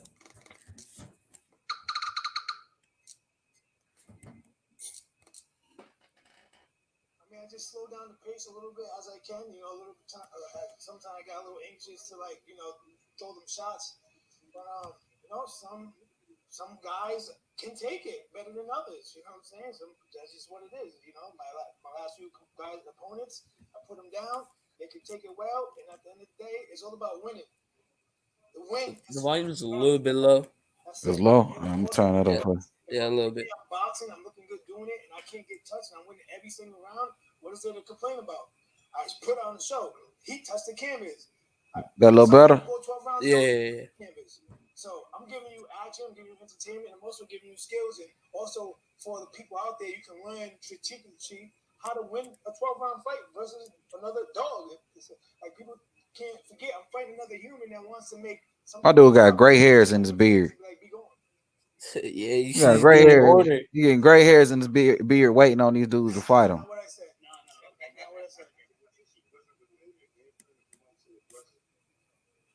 I mean, I thought I came out as putting pressure, smart pressure moving forward, and you know, waiting for the eyes to work, the IQ to come fall in, and start making the correct moves. Usually, I just come out and start, you know, maybe throw some punches, snapping punches, but this time I wanted to like do what I've been working on. Let's get close and get to the body early. Demetrious, for these big fights to happen now, does it have to be pressure from everybody involved, your promoter, the fans as well, to make these fights happen? Yeah, of course. You know, I mean, You know, I mean, who don't want to fight a horrible fighter? You know what I'm saying? I mean, who don't want to get a payday fighting that type of guy? So, I mean, why not push the envelope for that to happen? You have a plan to stay at 160 or go to the 68 junction? I mean, you know, whatever makes sense. Whatever, like, this is a good reason for me to go up there. I'm already having a tough time. Pause for a second. What y'all think, man? And this for both of y'all. What a lot of people been saying they think Andrade should move up to 168. What y'all think about that? Him moving up to 168. I mean, the thing that I question is, though, I don't know if he can handle it, because I don't know if he'll be quick. As look what happened to Billy Joe. He moved up to 168 and he looked sloppy in there. He did not look good. You know, maybe it was due to his mentality. He was probably nervous. I mean, I don't know, but he did not look quick as he used to in 160. You know, I think if Andrade fought Billy, I think Andrade would for sure win that. I think Andrade has more power, more speed. He hits very unique. You know, he hits from like an angle, and then you can just get caught off guard, and then you just don't know what to feel. Going back to your question, for him to go back to, I mean, go up to 168. I don't know. It really depends. If nobody wants to fight him at 160, maybe try 168. Maybe he'll find an opponent who really is down to fight him, you know, but that's really on his decision. But I would say for 160 for a little bit, you know, see if they're still gonna maybe agree to fight me. If not, then I would just go back. I'll just go up as soon as possible before, you know, I get too old, or like I just wait too long. You know, nobody wants to wait too long for, you know, a fight like Golovkin. He's fighting Mariota. I don't know who that is. I don't know who Mariota is, but You mean Murata? yeah, And, Murata. and nobody really and nobody really know who he is. But go ahead. Yeah, I don't know who that is, but I think Golovkin is gonna beat him. I haven't seen the other guy's style. I don't know how he fights, but assuming of Golovkin, you know, he basically beat Canelo. I think he won two of the fights. The fight was a little bit closer though, but the second one, the first one was obviously he won. I just think, but I don't know. I'm kind of scared for Golovkin now because I don't know want him to run out of his prime time, because now he's like 40 years old, 39 years old. Yeah. Yeah, no, that makes sense. What you think about that, Bo? What you think about Andrade moving up to 68? How you feel about that? I think he'll run into the same type of issues he's having at 160. I don't think nobody will really get in the ring with him. Maybe David Benavidez will get in the ring with him, but I just don't see that happening because the thing is that David Benavidez is focused on trying to get that Canelo fight. So I think what happens if Andre moves up, he'll probably fight the guys in Europe, right? Like the Callum Smiths and whoever. But let's just say once he beats those guys, then the Canelo fans are going to start saying, "Oh, look, Andrew doing a European tour." You know, they're going to start saying that same thing that was said about Canelo, pretty much. So I think he'll run into the same issues, even if he beat like some of those guys that Canelo beat already. They're going to say those guys are washed up, and they was, you know, Canelo already beat them already. He just fighting Canelo leftovers and stuff like that. That's basically what I see at 168. Yeah, I agree with that too. I think, you know, I watched this guy. His name is Imran TV. He's like very good at analyzing, you know, boxing. He stated that David Benavidez will take the fight with Andrade in a heartbeat. You think that's true? I don't know. I mean, the thing is Andre has a uh hard style to compete with. Like the guy moves around. He got technically he really has power in both hands, but the guy he's unorthodox. So a lot of people don't like fighting those type of guys and stuff like that. When you could sit there and you could, and I guess it's like, they call it a herky jerky style, whatever the case is. Some people don't like fighting against that type of style because that style give people a lot of trouble. And especially like somebody like Andrade, like he's a technician in that style as well.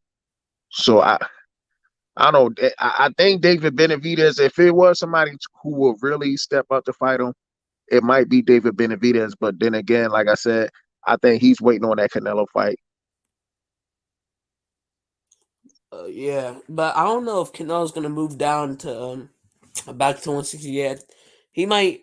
He said he wants to create quote unquote history. Yeah, he wants to do that. I don't think it's. I mean, yeah, he's fought good guys, but he's mostly fought no namers. I don't like that. I'm not a fan of that. I wish he could have fought David Benavidez, but I don't know. David Benavidez, I don't know why he had to not just prepare his weight for the fight and lose his title on the scale, but that's his responsibility. I just wish he never did that because I think if he never lost his title, I think he would have to fight Canelo.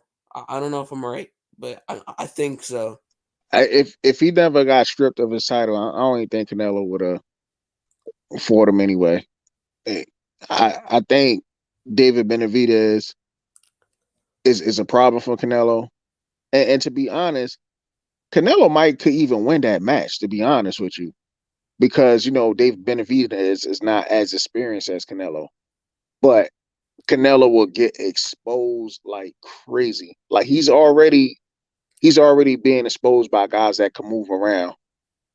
Like, I know he knocked out Caleb Plant, but Caleb Plant was making Canelo miss a lot of shots early in that fight, with the exception of, when Caleb Plant was on the ropes and he just let Canelo just bang on him to the body a lot. But other than that, when Canelo was going for them headshots, he was making Canelo miss a lot. And I know it didn't reflect in the scorecards or how they were scoring it, but he's making Canelo frustrated pretty much. He's definitely not gonna look good for sure. He's definitely not gonna look good against Benavidez, even if he manages to win, just like you saying. He goes in there with Benavidez, it's a 50-50 life and death fight, which could go 12 rounds or just be a really exciting fight, in which case they both get hurt several times throughout the course of the fight.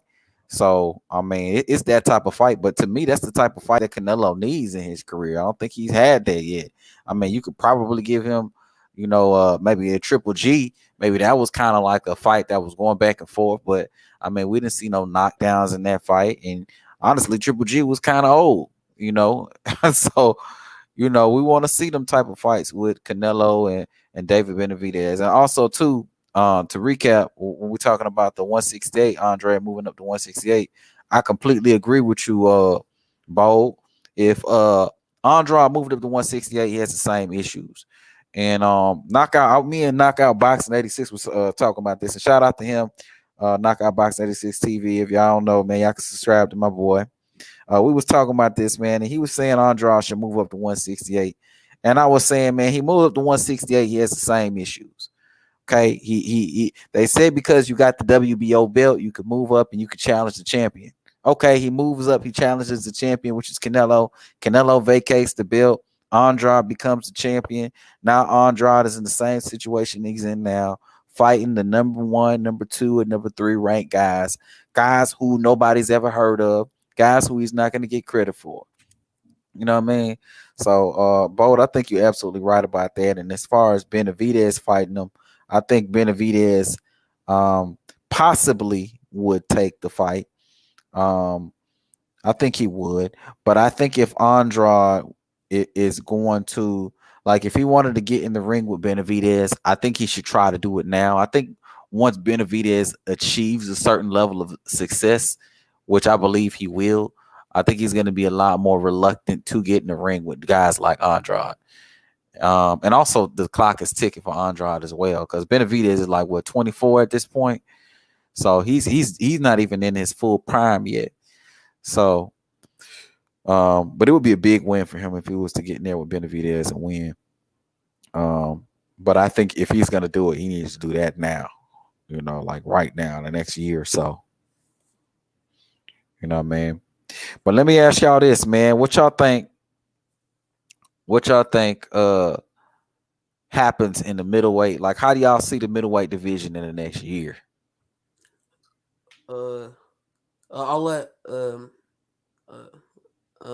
sorry. Bold. Bowl, yeah. I'll let you go first. Go ahead, Bo. How you see the middleweight division in the next year? I hope it's a lot better, man. I just wish that they will all step in and I know it seems like they all want to fight each other except for fighting against Andrade. That's what it seemed like. Like Maguire, he wants to fight the winner of Triple G and Ryota Murata, but I think Maguire, for some reason, the WBC mandated a mandatory fight between Maguire and Deryevchenko. So I think they trying to, I guess he think, he's gonna beat Deryevchenko and get the winner out of, the Ryota Murata. I think Charlo, to be honest, I don't see Charlo. If Charlo don't get Triple G, I don't see him really trying to fight any of the other guys, to be honest with you. And he definitely don't want to fight Andrade. Andrade done pressed him too many times, and Charlo just he gets quiet when somebody in his face, but then he goes on social media and then he start talking like he's really about that life. You know what I'm saying? Because remember, he got pressed twice. He got pressed by Danny Jacobs, and all of a sudden, that fight never materialized. So it's kind of hard to see where this 160 is going at. Yeah, I agree with you. Yeah, David speaking about David Benavidez, he's so one-dimensional. He's so dynamic. He just does the same thing. I feel like he's gonna get caught. I don't think he has the best chin because I've seen him get knocked down before, but it was like a long time ago. But Andrade is good, but I feel like he's very vulnerable. If he gets hit with one very good power punch that is so timed perfectly, I think Andrade might be lights out. But I think Andrade has the will to get back up. But I just feel like Andrade, I don't know if he has the chin of like an iron, but I don't want to say that, but I just feel like he needs to be more defensive. Like whenever he does his offensive striking, I think he needs to not put his chin out too much, because. Well, let me ask you, Facts Guy. How do you see? Where do you see? From the middleweight division, like what do you think the middleweight division looks like, in a year? I think it's gonna be the same exact thing right now. Oh shit! You think it's gonna be the same bullshit? Oh fuck! Give me a fucking break, man. Man, you know what, man? I got a strange suspicion that Triple G and Murata have a nip and tuck fight, and they end up rematching each other, and that ends up being a pussy ass trilogy. That's kind of like how I'm looking at that going right now. I feel like they setting it up to be like a real big fight. I really hope Murata beats the shit out of Triple G and he becomes unified, and maybe we can get Murata to fight one of these other guys, because we know Triple G is not looking to fight nobody. We already know that. Triple G is content, fighting the number 10 ranked guy once every other year or whatever the hell he does. But as far as Ryota Murata, we don't really know like what the situation is with him and whether or not he's willing to get in the ring with some of the top guys in the division. So I'm kind of hoping that Ryota Murata wins, and maybe we can get a look at the middleweight division. But I kind of feel like something in my mind is telling me, and it's not really nothing logically, because logically speaking, I feel like Triple G should beat the shit out of Ryota Murata. But it's something in my mind telling me that this is gonna be a close fight between Murata and Triple G, and they're gonna end up having a back and forth type of fight, and it's gonna end up being a trilogy, or they're gonna end up rematching each other, and it's gonna be like that type of shit, But man, I mean, there's some guys around here. And look, my guy just made a comment about this. Anthony Silva's in the building. Shout out to you, Anthony Silva. Anybody new in the building, man, make sure you hitting that like button. Make sure you subscribe to the channel, man. But Anthony Silva says Lara will get dropped. Andrade would, what'd he say? move up Canelo's difficult work. Andrade will move up Canelo's difficult work. Yeah, and that's the thing. I talked about that before, Anthony Silva, too, man. That Andrade was literally willing to move up to 168 to fight Canelo, and Canelo didn't even want to acknowledge that as a fight. Yeah, man. Canelo, he clearly don't want to fight Andrade, but for some reason his fanboys don't even want to admit that. You know what I mean? I think I was chatting with a fanboy earlier today, man, and dude was just going back and forth with me. He started Canelo fan. I mean, that's a whole nother lie. But Canelo fanboys, for some reason, they always feel like when you criticize Canelo, you just hating on them. Anyway, that's some whole other shit. But we're not gonna do that today. But as far as back on topic, the middleweight division, I just feel like the middleweight division is gonna look like by this time next year, Triple G and Murata in their second fight or third fight, Jermall Charlo fighting his first, because Jermall Charlo is probably gonna fight one time next year, just like he fought one time this year.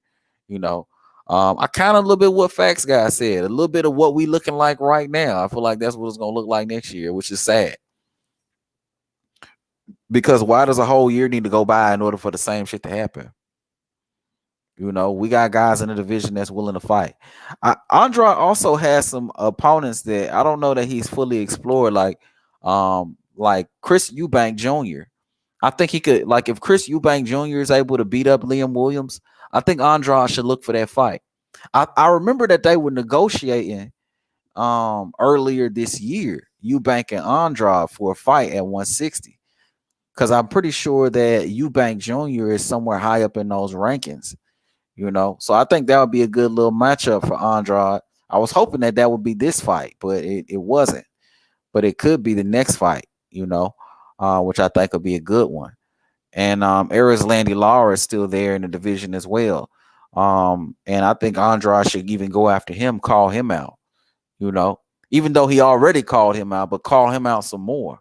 But Andrade's a little bit too, like, one thing I want to see him do more of is be a little bit more aggressive with his call outs. Like, even when he's calling out Triple G and Canelo and all these dudes, I want to see him, like, call these dudes out by name, like, call them bitches, call them hoes. Like, I want to fight, see me in the ring. Like, let the world see how much you want that smoke. Let the world see the level of disrespect you have for these guys. I'm tired of having all this respectful banter between these fighters and shit like that.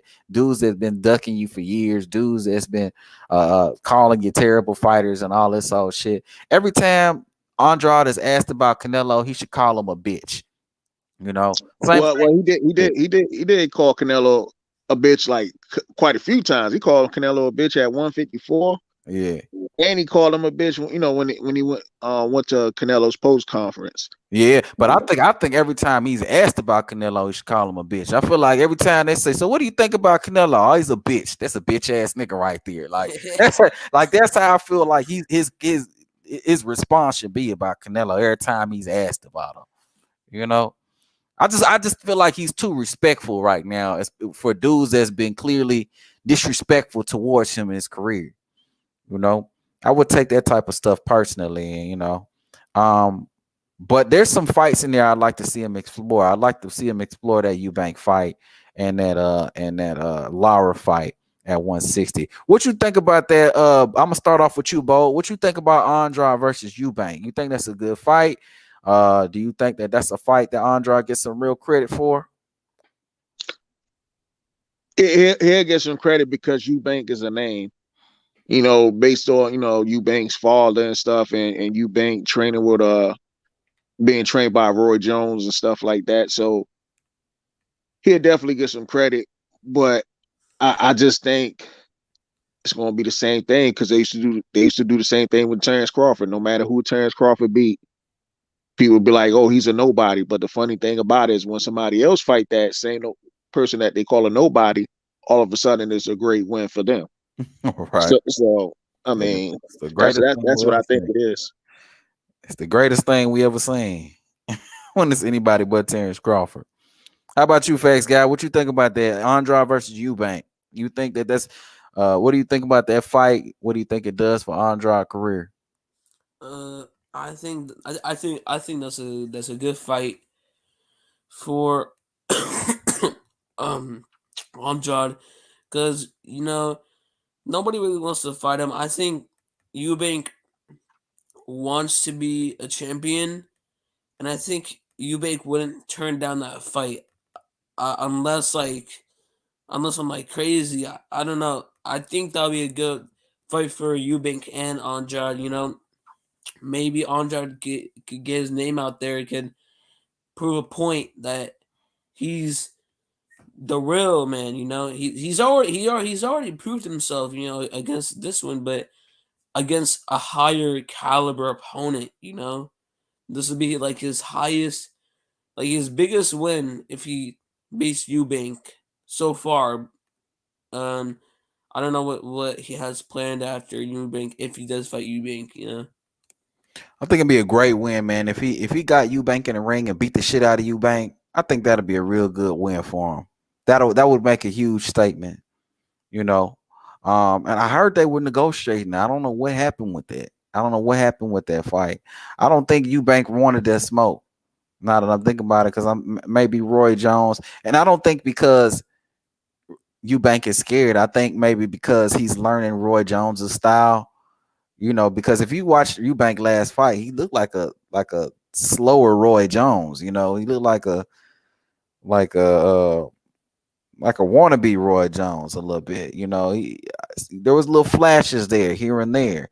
So I think maybe Roy Jones may be keeping him away from a fighter like Andrade at this particular point in his development with that style. But after this Liam Williams fight, man, if he's able to beat Liam Williams, then I'm gonna be calling for that Eubank versus Andrade fight. I think that needs to happen. If he can't get these other guys in the ring, which more than likely he won't be able to, just given everything that's been going on, with all the fuckery. And then you got Landy Lara, who hasn't fought since last year. That needs to be another fight that needs to happen, for sure. But let's go ahead and let's go through this interview a little bit more, man. Let's find out what's going on with this, because in this interview, I believe he calls out Triple G. So let's see what's going on with this. Getting guys in the ring, so it's like, what am I going up there for, and who am I going up there for, and what? If I continue to make this weight, I'll continue to make it. That's just what I was saying. See, he's saying the same thing we were saying. He goes up there for what? He goes up to 168 to do what? To fight who exactly?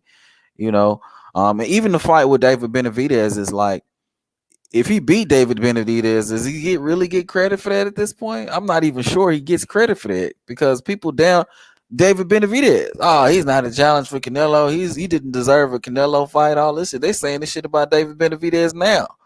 So does he get credit if Andrade was to somehow beat David Benavidez? And also, David Benavidez don't even have a belt at this point.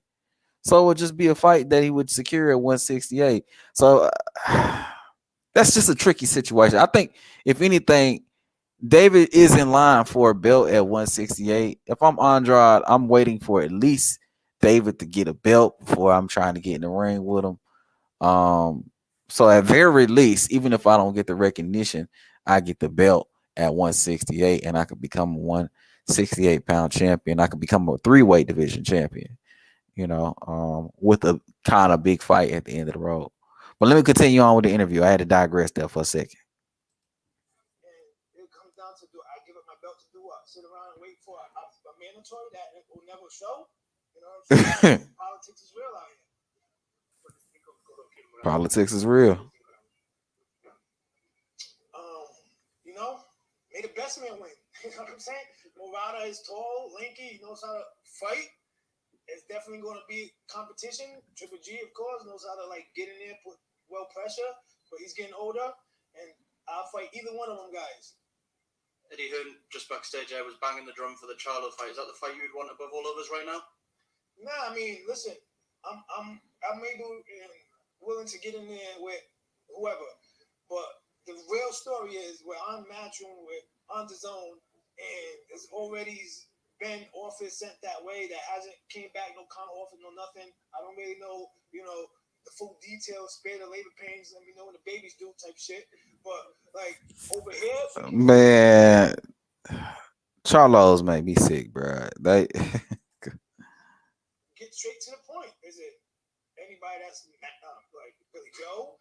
If he comes back, he said, "Oh, the only way he'll come back is to fight me." And I've been dying to get that fight for a decade. It seems like. So whatever it takes, I'm willing to do, and I'm feeling good, and I'm just learning and getting more experience every time I step into the ring. So today was a good experience as far as what I wanted to do during training. How rewarding is it for you that you can keep coming back home and getting responses like this? You even said like you expected the booze in the beginning, but that they'd be cheering for you in the end. How's it happen? No, of course. I've been been traveling for a long time. Been traveling internationally for a long time since like young. I used to go out there, and all I used to scream was boo, boo, boo, boo, boo, and I'm like, yeah, boo, boo, boo, boo.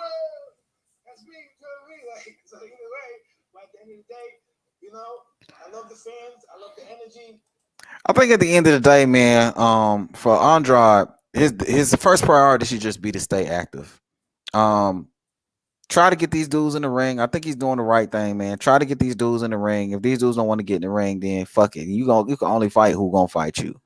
Line up all these bums. Let's see more second and third round knockouts. Let's drudge up some more talk about Demetrious Andrade when it comes to these opponents that he's stopping. Eventually, people are going to either take notice or he's just gonna build up one hell of a goddamn career slaying bums, kind of like Julio Cesar Chavez for the first half of his career. You know what I mean? Until he started fighting credible opposition. So fuck it, man. You know what I mean? He should just do what he do, man. And then when don't make nobody force you to move up to 168. Move up when you feel like moving up to 168, and do what you do at middleweight. So that's all I got to say about that, man. I'm gonna go ahead and pivot real quick because we got a big fight up and coming for tomorrow. We got Shawn Porter versus Terence Crawford going on tomorrow, or should I say Terence Crawford versus Shawn Porter? Can't never put Shawn Porter name in front of Terence Crawford. That shit don't make no sense. So this fight about to go down, man. Let me know how you guys feeling about the fight right now, man. Shawn Porter, Terence Crawford, what y'all thinking about it, man? I'm gonna start with you, Facts Guy. How you feeling about the fight? Obviously, I think Bud is gonna win that fight. Whether it's by knockout, decision, I just think he's gonna win. But Shawn Porter, yeah, I don't know. Maybe he might have took that very long break to work on his style, maybe work on some head movement because maybe he might have more of a chance of beating Bud, but at the end of the day, we don't know. I just think Bud is gonna win that fight from what I've seen. What do you think? Well, I'm gonna give you what I'm thinking to say. I already broke that fight down, but are you excited about the fight? What are you like? How are you feeling right now? Like, are you gonna order the pay-per-view? No, I'm not gonna order the pay. I'm not gonna really see that fight. I'll probably just see the highlights after the fight is done. Because I don't know. Because I already know who's gonna win that fight. That's the problem. Like it's not a close fight. You already know who's gonna win it, so you don't think it's worth ordering? Yeah. I hear what you're saying. Bo, what you think about the fight, man? How you feeling about Terence Crawford versus Shawn Porter tomorrow, man? What your thoughts is about that? I think Shawn's gonna come in and tough. He's gonna press, but my only thing is I hope Bud is not really taking Shawn for granted because despite Shawn having 3 losses, to me he by far has the best resume in the welterweight division, whether he win, loses, or get a draw. But the thing is that sometimes I think Terence Crawford gets in his own ways by getting a little bit emotional. right before the fight happens, because that's what when he was fighting Kell Brook, I think he was too emotional during the weigh-ins that it took him like 3 rounds to finally get adjusted when he fought Kell Brook. Same thing. He was he got in his own way when he fought Benavidez. Benavidez was sticking with him for a minute, and then finally, once he relaxed, he did his thing. So I'm just wondering, like, as long as Crawford stays focused, I think he could easily win this match. I give him about a 9 rounds or 3 unanimous decision. Okay. Are you excited about the fight? You're gonna be ordering it on pay-per-view? Oh yeah, definitely. And I like the undercard too, because like I said, that dude Janabek, Aleem Halila is gonna, if he wins, he's gonna be Andrade's mandatory, since Monguia just I don't know what mission he on, but I think Janabek, man, dude is good, man. And then Isaac Dolbe is fighting, and a couple of other guys like we might never heard of, but they pretty good. Like, you know what I'm saying? They just not popular, but they really good though. So I'm definitely gonna order it. Facts, man. And I'm excited about the fight, man. I think this is gonna be first of all, I think this is gonna be an exciting fight. It's gonna be a fire fight. I don't think Sean Porter is ever in a boring fight. I don't think Terence Crawford is ever in a boring fight. I think you put them two together, and it makes for the most exciting fight that that we probably have seen in a while. And we done seen some pretty exciting fights this year.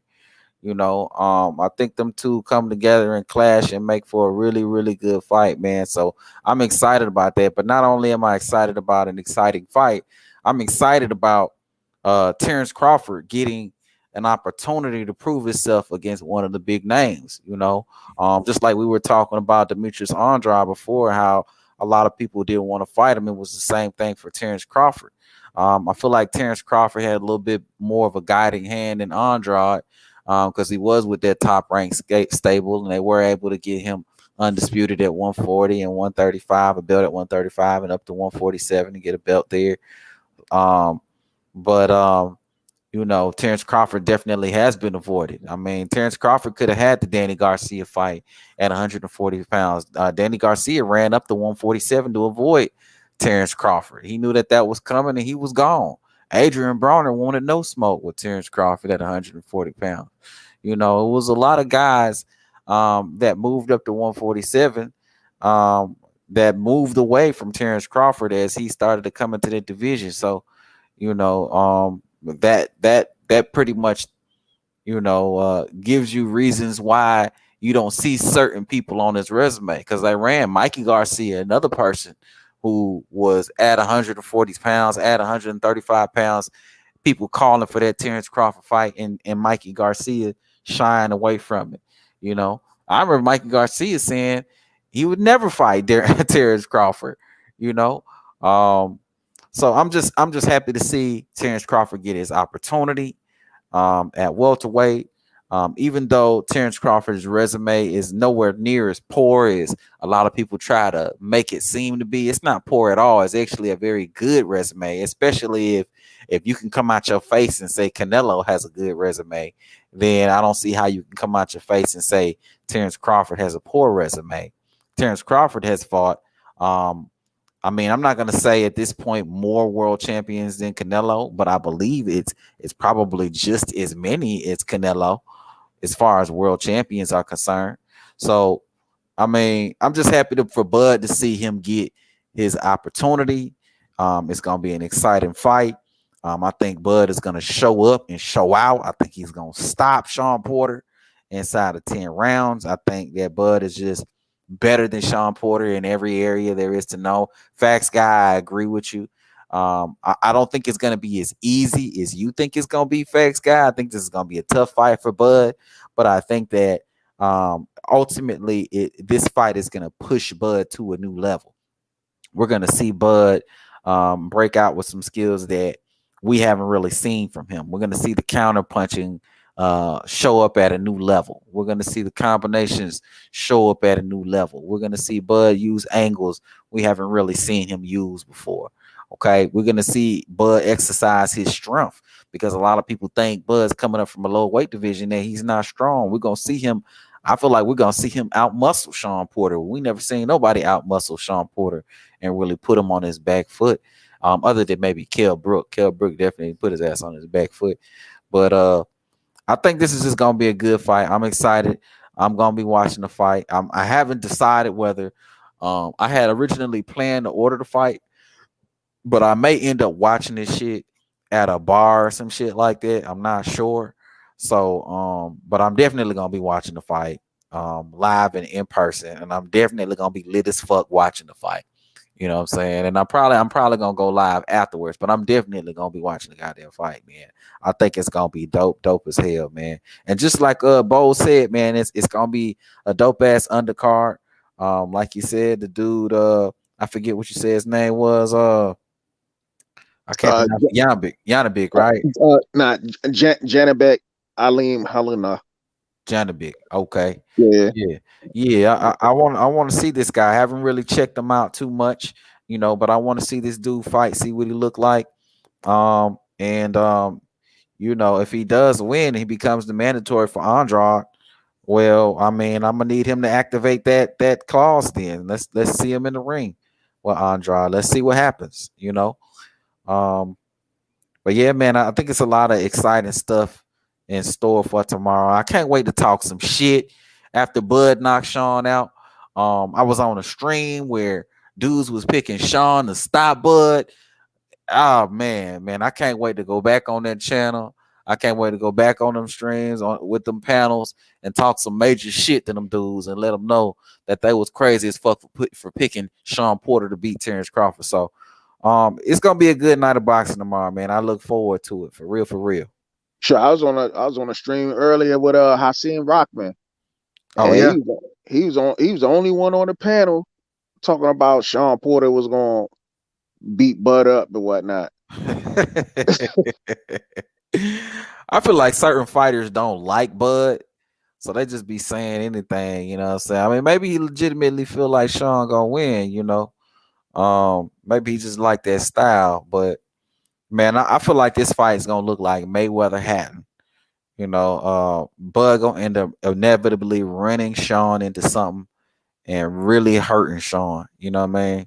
And it's gonna really end bad for him. I look forward to it, man.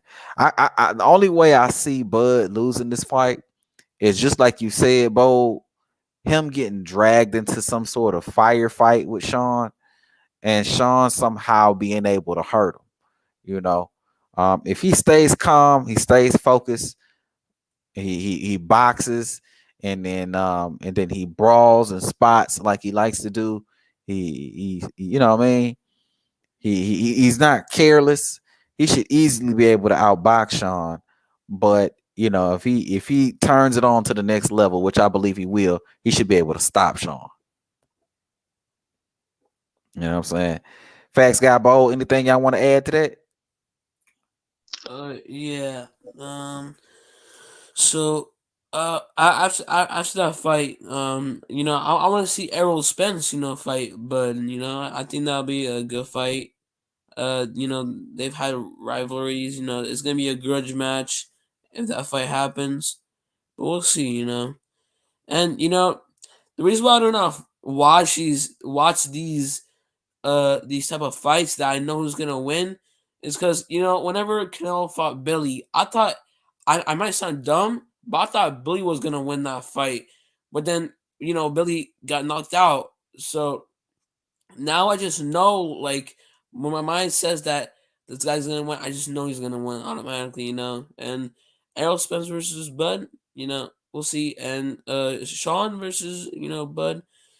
I think like I said, I think Bud is gonna win that fight. No, it's not gonna be hard for him. Yeah, that's my opinion. That's my take on it. Yeah. I think ultimately you're gonna be right, facts guy, but I just don't think it's gonna be that easy for Bud. I think there's gonna be a period of time where it looks real bad for Bud, where he's trying to figure Sean out, where he's getting hit a lot, where people are like, "Oh, Bud got exposed." It's gonna be a little period of time in that fight where it looks like that, and then Bud is gonna make that adjustment. He's gonna make that switch, and he's gonna figure out what it is Sean's trying to do, and then start beating Sean the fuck up, and it's all gonna go down here for Sean at that point. But I think ultimately you're right though, Um, let me ask you guys this though.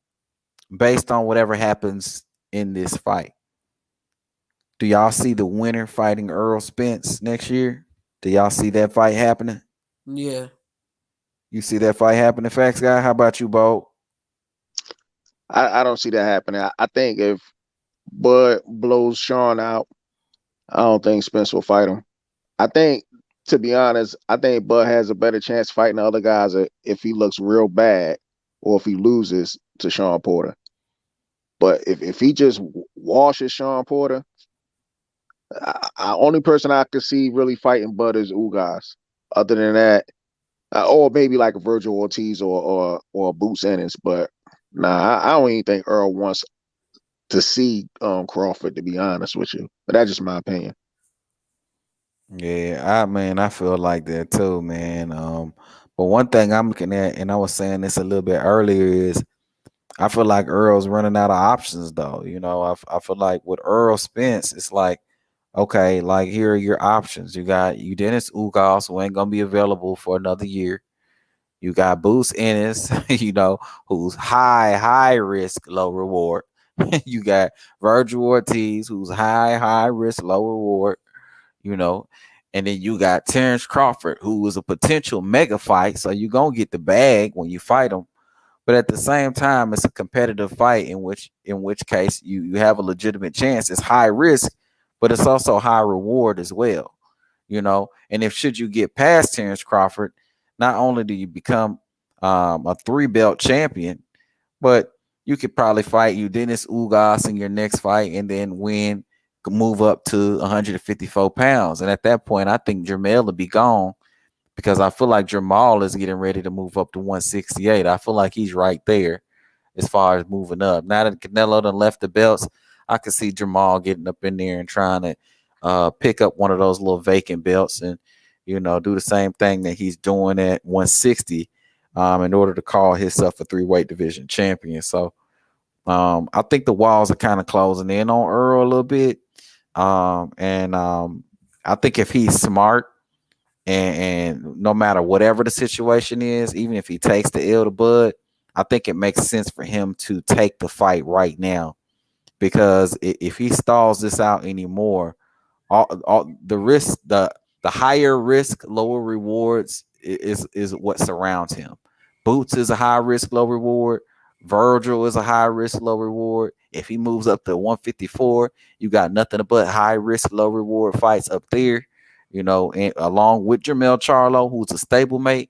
The only fight right now that is a high risk, high reward fight right now is Terence Bud Crawford. And if you Earl Spence, it makes sense for you to take that fight ASAP, win, lose, or draw.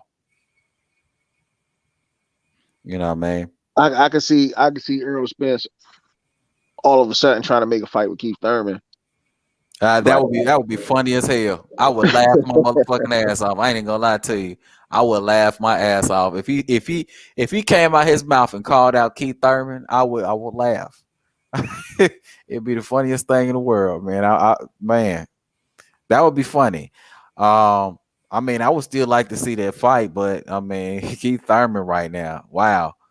Dude's been inactive for, when was the last time Keith Thurman fought? What was it, about since Pacquiao? That was his last fight? Yeah, that was like a couple years ago, right? Yeah, man. That was about like 2019, bro. Like, since Pacquiao, that was the last fight. Keith Thurman ain't gonna fight on Earl at this point. I don't think he would, even if he was given the opportunity. I saw an interview with Keith where he was talking about getting back active, and I think he was talking about getting some get back fights and stuff like that. So But I like that from Keith Thurman because I think that if he's serious about boxing, like getting back active and becoming a world champion and a serious contender in boxing, then he needs a few fights in order to get him back acclimated to the sport. You know, you can't just jump in there with Earl Spence after being out for 2 and 3 years and shit like that. You know, but we'll see. We'll see what happens. You know. Now let me ask y'all this. Let me ask y'all this. We mentioned Boots Ennis and Virgil Ortiz. Who do y'all think they fight next?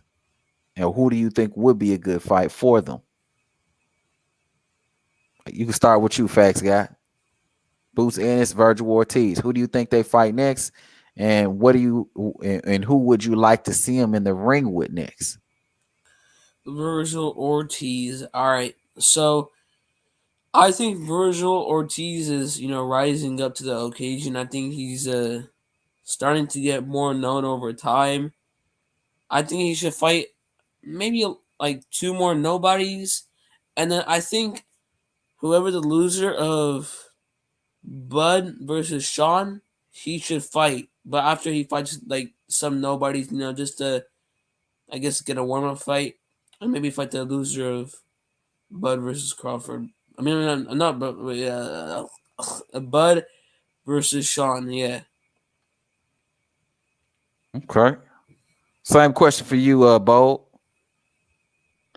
To be honest, they could fight each other. To be honest with you, both of them are young right now. Because I don't think Earl Spence. Because matter of fact, I think Virgil Ortiz is Earl Spence mandatory, and I don't think Earl Spence will fight Virgil Ortiz. I mean, not at this stage. Because Virgil Ortiz just did one over on Mean Machine. You know what I'm saying? And Boots, Boots got so much talent, but I would like to see him fight at another level because he went from Lipinets and did a backwards move and fought Delorme. And I noticed like a wrinkle in Boots' skills that he leaves his whole left side open when he exchanging it and in close counters, and he gets clipped a lot. Even in a Delorme fight, Delorme clipped him before he got knocked out. So my thing with Boots, man, I mean, I really like him. He got a lot of talent, man.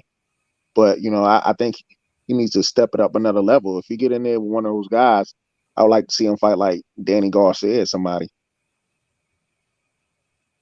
Danny Garcia ain't fighting no damn Boots. Ain't no way in hell Danny Garcia getting in there with no damn Boots Ennis.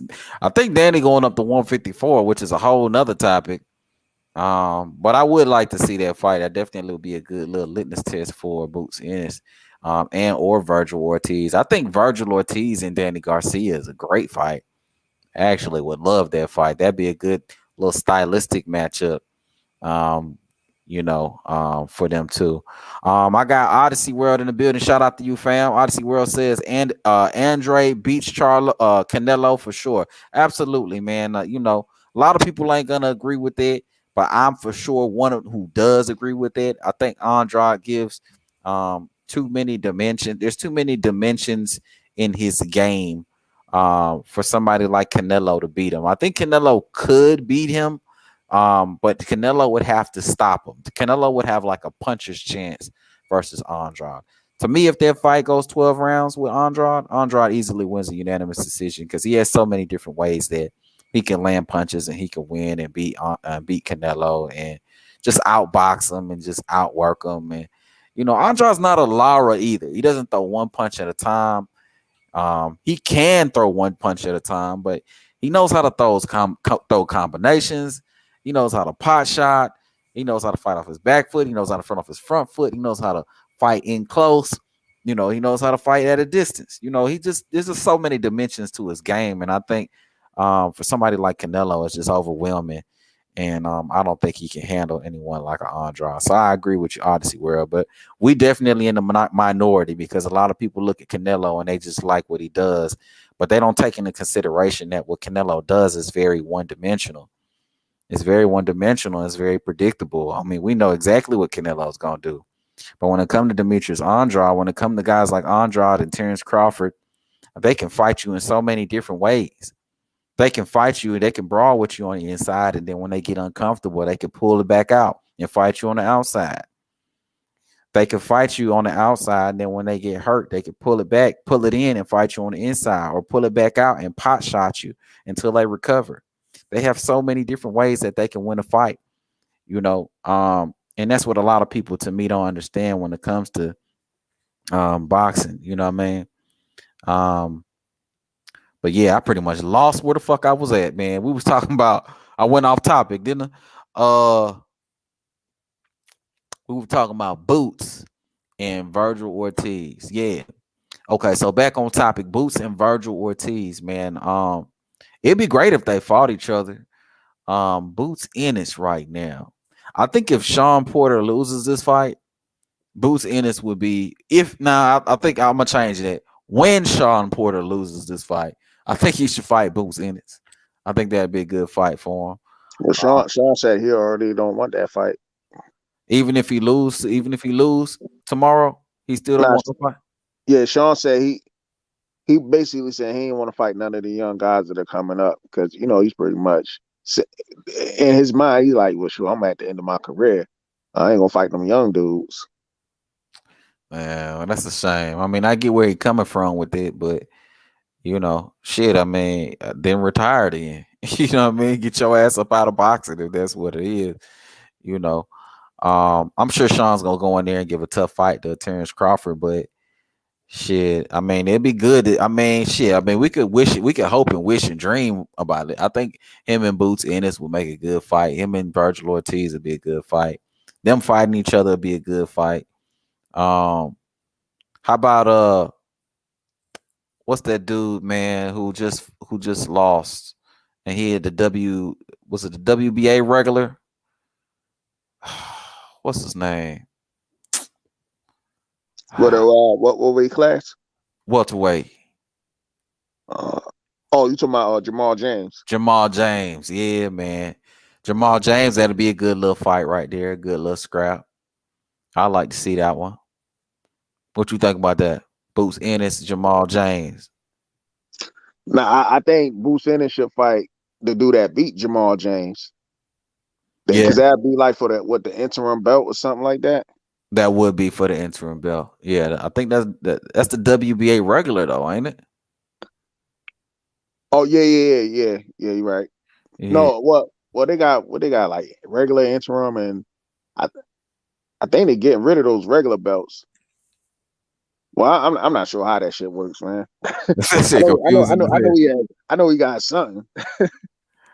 That's crazy thing about the belt situation, right? Because we diehard boxing fans, but we barely know how that shit work. So imagine somebody who don't follow the sport. They don't know what the fuck going on with these damn belts, Shit they need to cut these shits down for real. You know what I mean? One belt per weight class. Let's go with that. Or at least one belt per sanctioned body, man. You just gotta have like 3, 4, 5 belts. They got the Africa belt. This is how I knew the belt shit went downhill when I heard about the Black Lives Matter WBC belt. Now that ain't no real belt, but it's like, God damn. Like y'all pulling shit out of y'all ass. The Black Lives Matter WBC belt, like go to hell. I think that was the belt they had on the line for Mike Tyson versus who he fighting that little exhibition? Roy Jones. Yeah. That was a ridiculous belt that they had, man. The Black Lives Matter belt. Yeah, man. But yeah, man. I'm finna go ahead and wrap up this stream, man. Man. It's getting late. It's 2 a.m. here, man.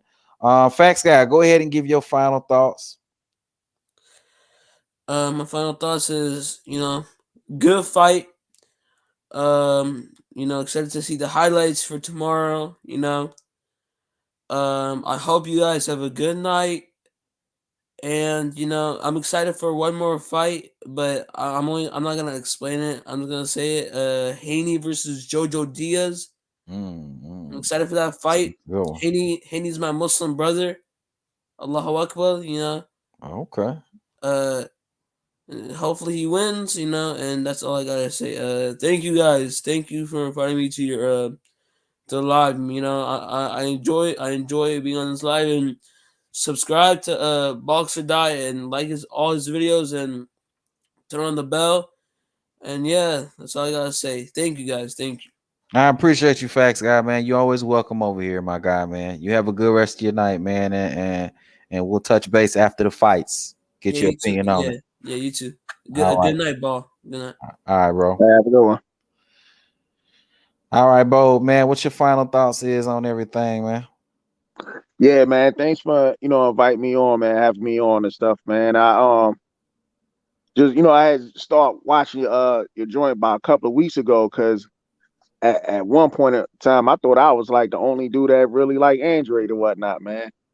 But it's definitely good, unbiased commentary, and definitely looking forward to some more shows and stuff like that, man. And like I said, thanks for having me on.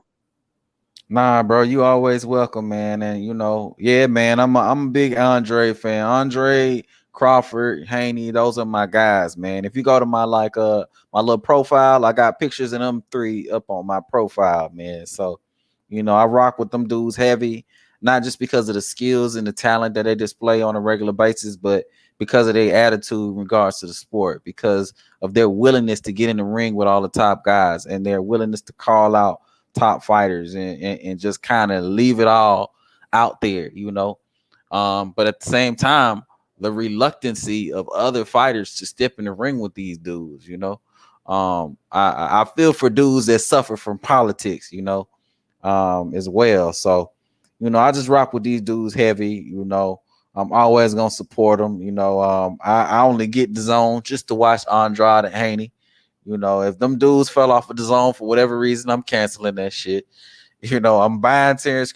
I'm buying the pay-per-view tomorrow. Even if I watch it at a bar, I'm still gonna buy the Terence Crawford fight tomorrow. Just to show support, man, because dudes like that need support. Real ones in the sport like that deserve support. And these dudes that duck, dodge, and cherry pick and maneuver through the divisions, man, they get no money from me, man. I'm streaming they shit. I'm watching that shit on YouTube the day after. Fuck that shit. You know what I'm saying? But yeah, man, I'm getting long-winded with it. But yeah, bro, I appreciate your support, man. You always welcome, man. Come through again, man. I'll probably be going live again after the fight tomorrow night, man. So you definitely welcome, man. And but yeah, bro, appreciate you. All right, man. Have a good one. You too. All right, y'all, man. I'm gonna go ahead and wrap up the stream, man. I appreciate everybody who was able to join me here tonight, man. If you're new to the channel, make sure you hit the like button. Make sure you subscribe to the channel, man. Let everybody out there know we talk some good boxing, man. But I appreciate y'all once again, man. And we up out of here. Peace.